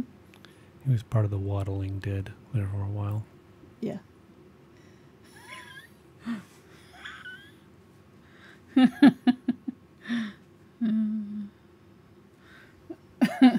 Did you come up with that or somebody else? I came up with that. Come on. Okay. Come on. Oh, no, I'm just Some wondering credit. if chat was getting involved in it or not. No. Okay. They don't want to have anything to do with that. There. We do not. They're like, nope. Nope. I'm not going to have my name next to that.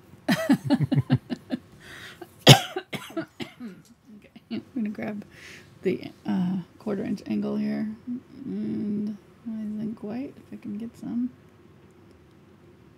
I'm going to put a highlight over the top of the eye there. That black is not dry yet, so just kind of mixing a little bit. I'm going to highlight on the beak.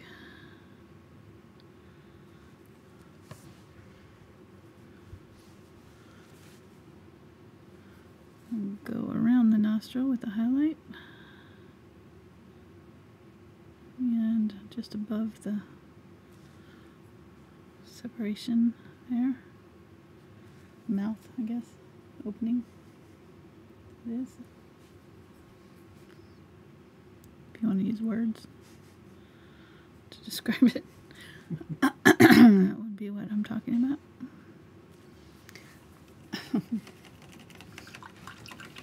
It's been a long day.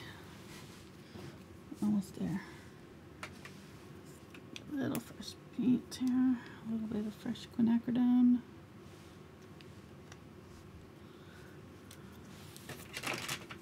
Use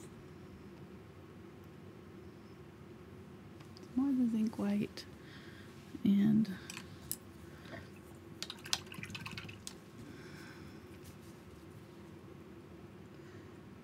a round brush.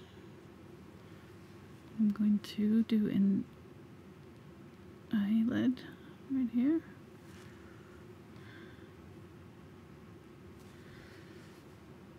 Grab a little bit of black. Just touch up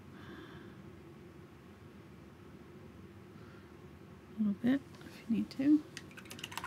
And then get my straight white. This is the,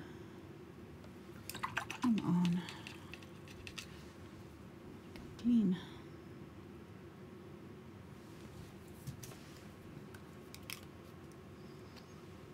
Titanium white.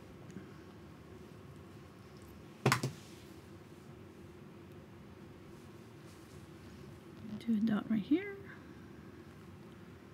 and one right up here.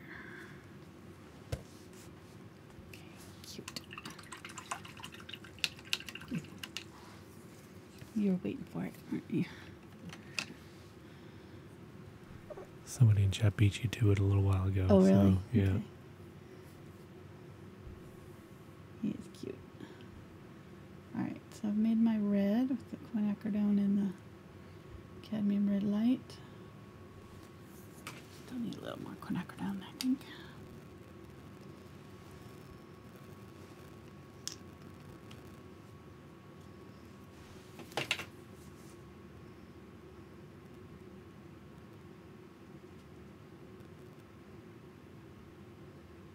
Okay. So this beak is a little bit bigger than I made it over here. Comes down a little bit more.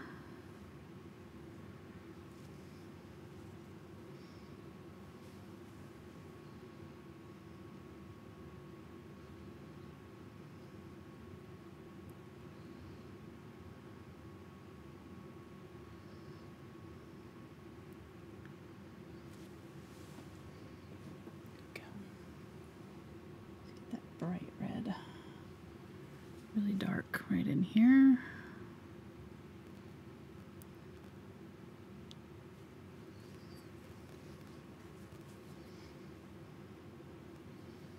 A little more of the orangey red for the highlighted areas.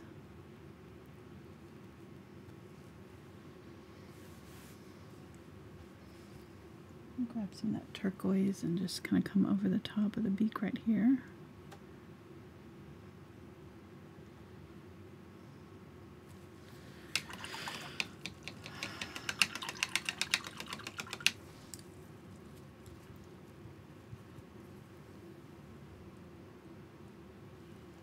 Some white.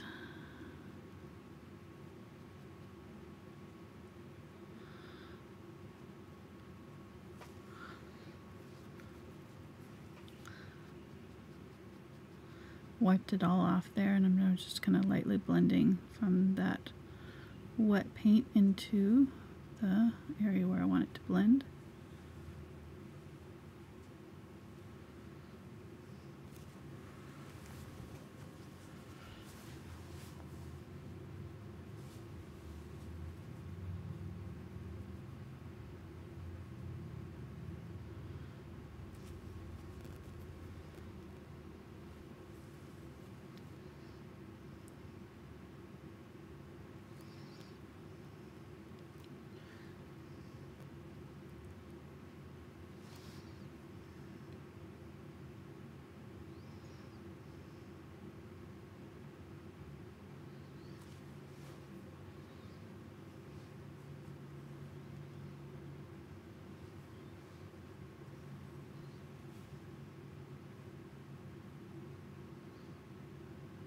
Kind of dry brushing over it.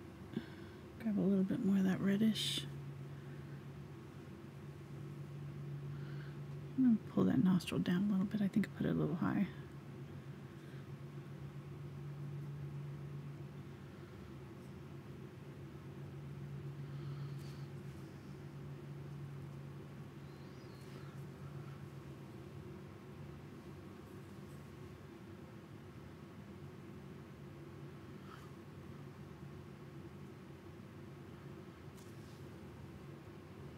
Grab some purple.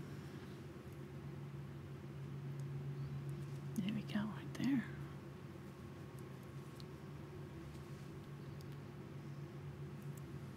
It's kind of a little oval.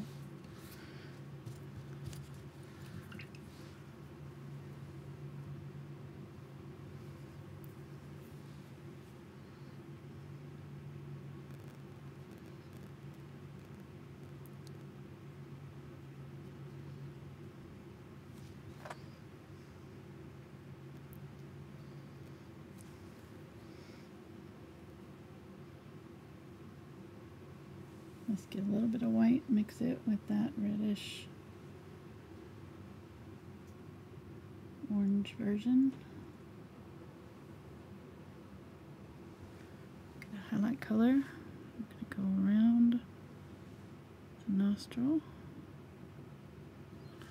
the highlight, and then leave a space and do another highlight below that.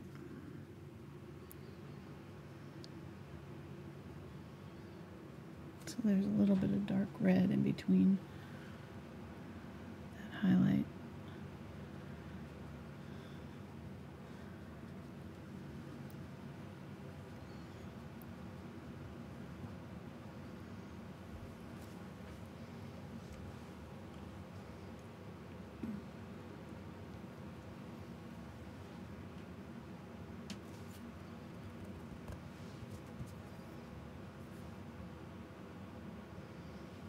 Flatten out my brush here and just do a bright highlight right there.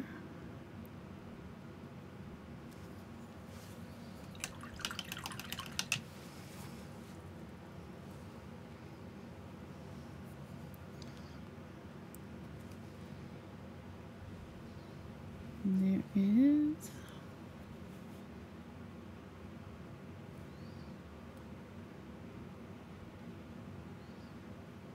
this is more rounded right here. I need to bring it out a little bit more.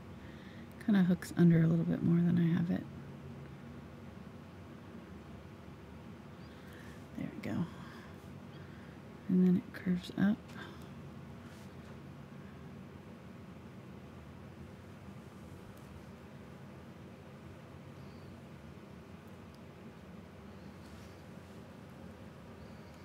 Alright, almost there. Yeah, I'm a little happier with it.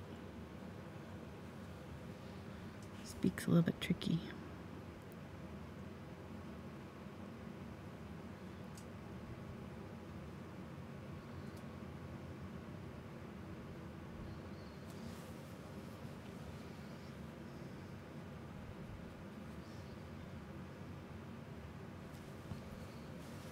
I'm going to grab a little bit of that Cadmium Red Light here.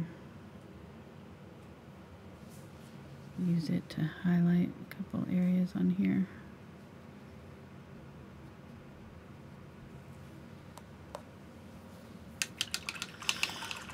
Oh, we're so close. So close. Quinacridone.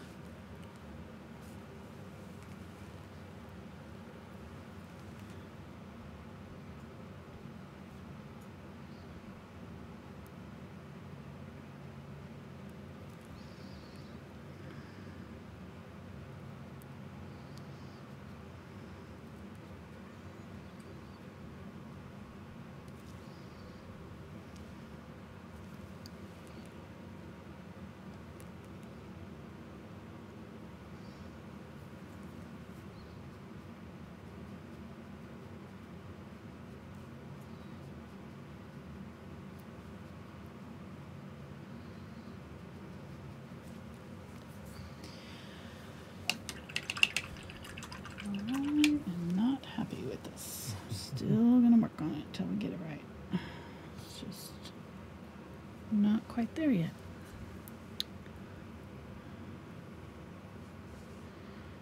Keep on working at it till we do it.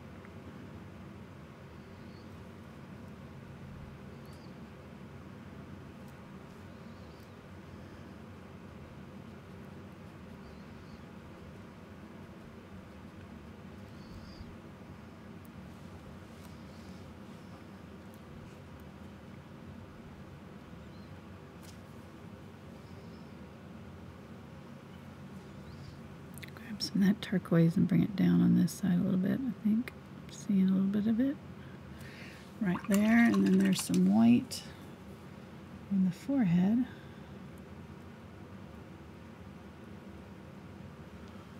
Right here.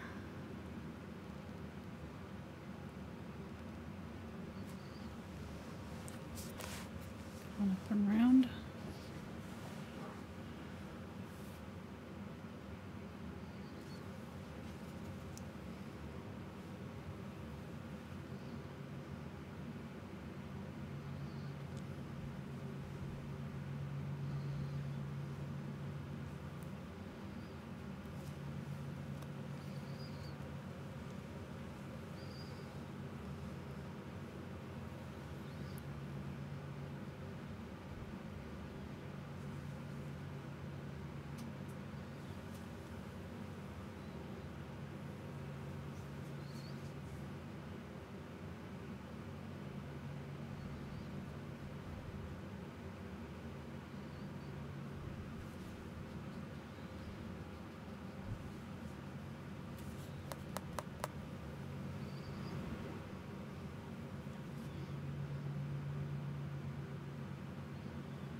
Sorry, I'm not giving much instruction here. I'm just trying to figure out how to get this looking the way I want it to. So, just probably gonna have to just watch and do what I'm doing. Hope for the best.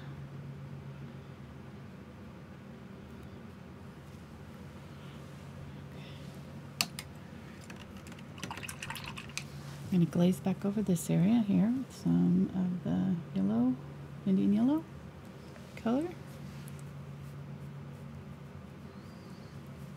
back down this way.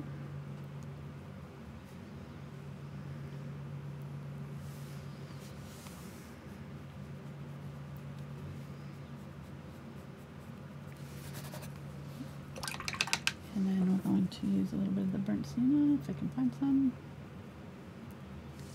And a little bit of the quinacridone.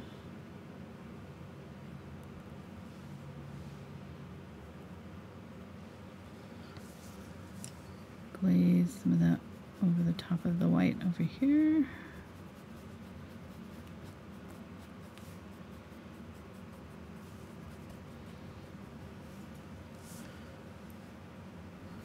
Settle that white down in to the bird. Grab some more white. Put in some more bright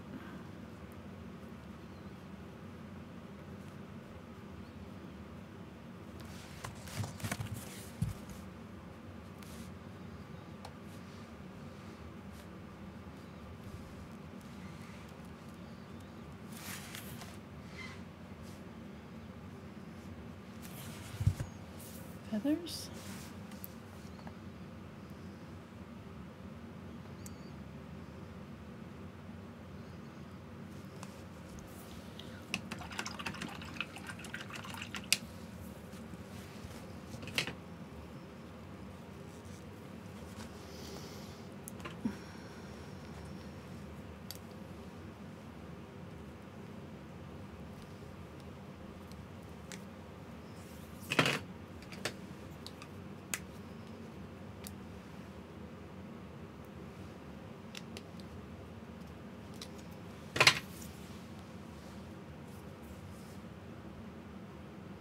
Grabbing some burnt sienna, Quinacridone Magenta, mixing those two together to make that red oxide color. And then I'm gonna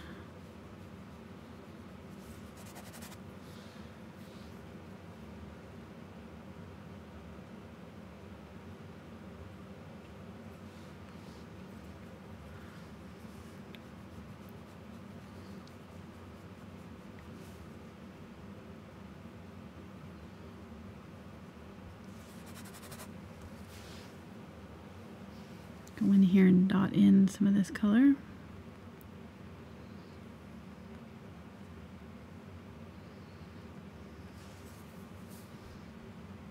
Really dark right there.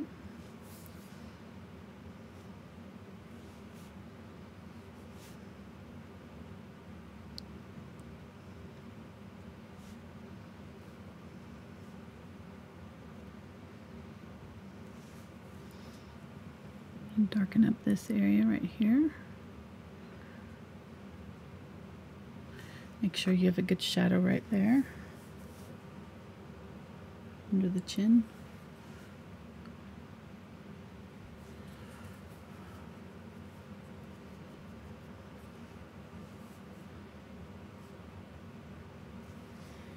Using a little bit of purple.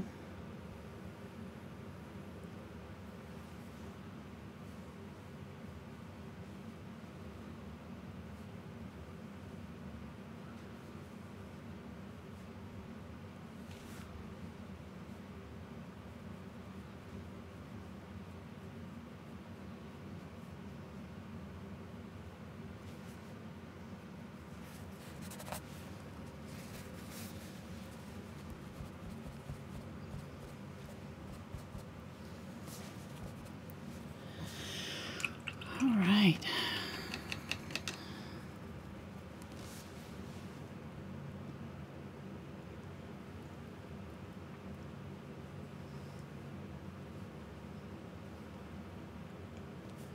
A little bit more of the quinacridone and red. Make that cherry red color. And just touch up the beak right here.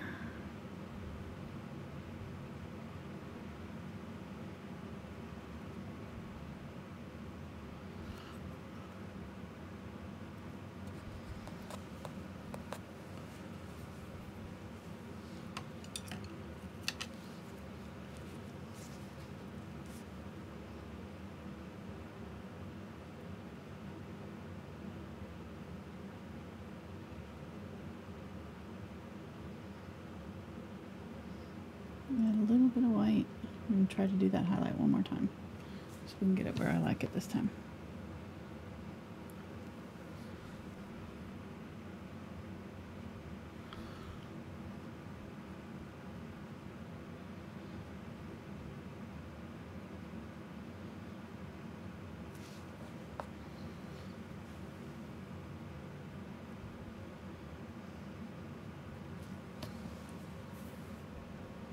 Okay, I'm liking that better.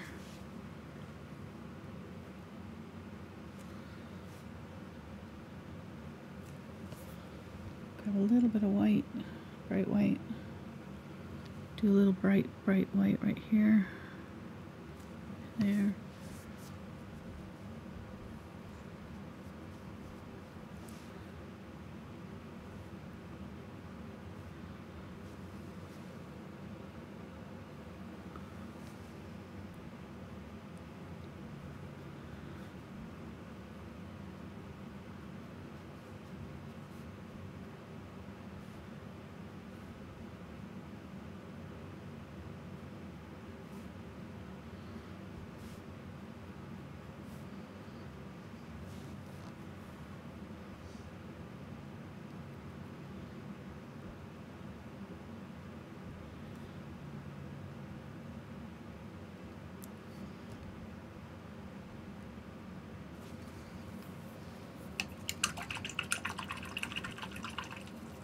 Alright, I'm going to call that good.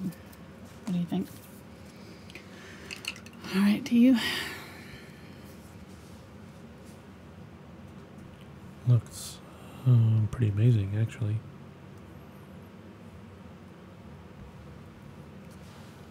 Good answer,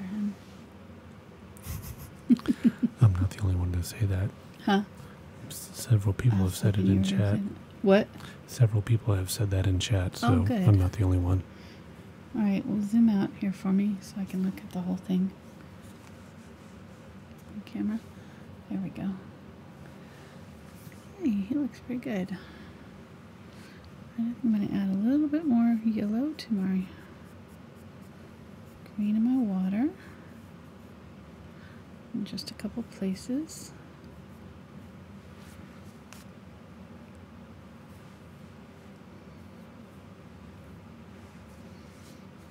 Kind of zigzag some ripples in. And I did want to do a little bit of highlighting on the water over here some more. Just from like right here in. Use some Zinc White and just kind of create some little ripple looking things.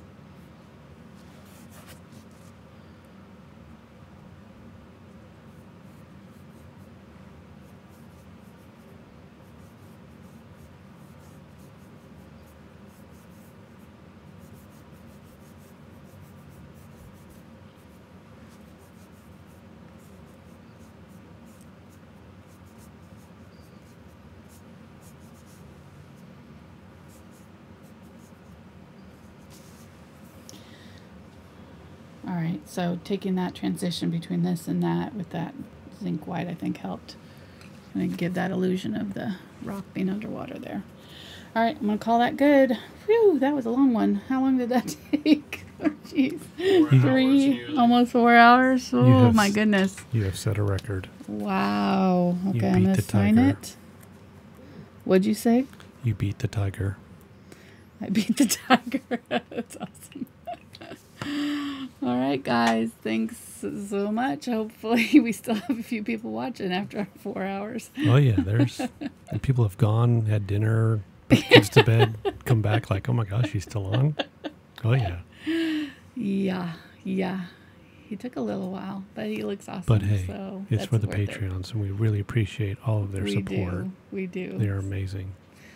So worth it. So, all right, guys. Thanks so much, and we will be back on Tuesday night with the wagon wheel. So yeah, that's in about 20 minutes, right? Yeah, that one will be easy. No, we'll start in about 20 minutes. It's almost Tuesday. Oh, wait a minute. Sorry, no. All right. We'll see you next time. Bye, guys.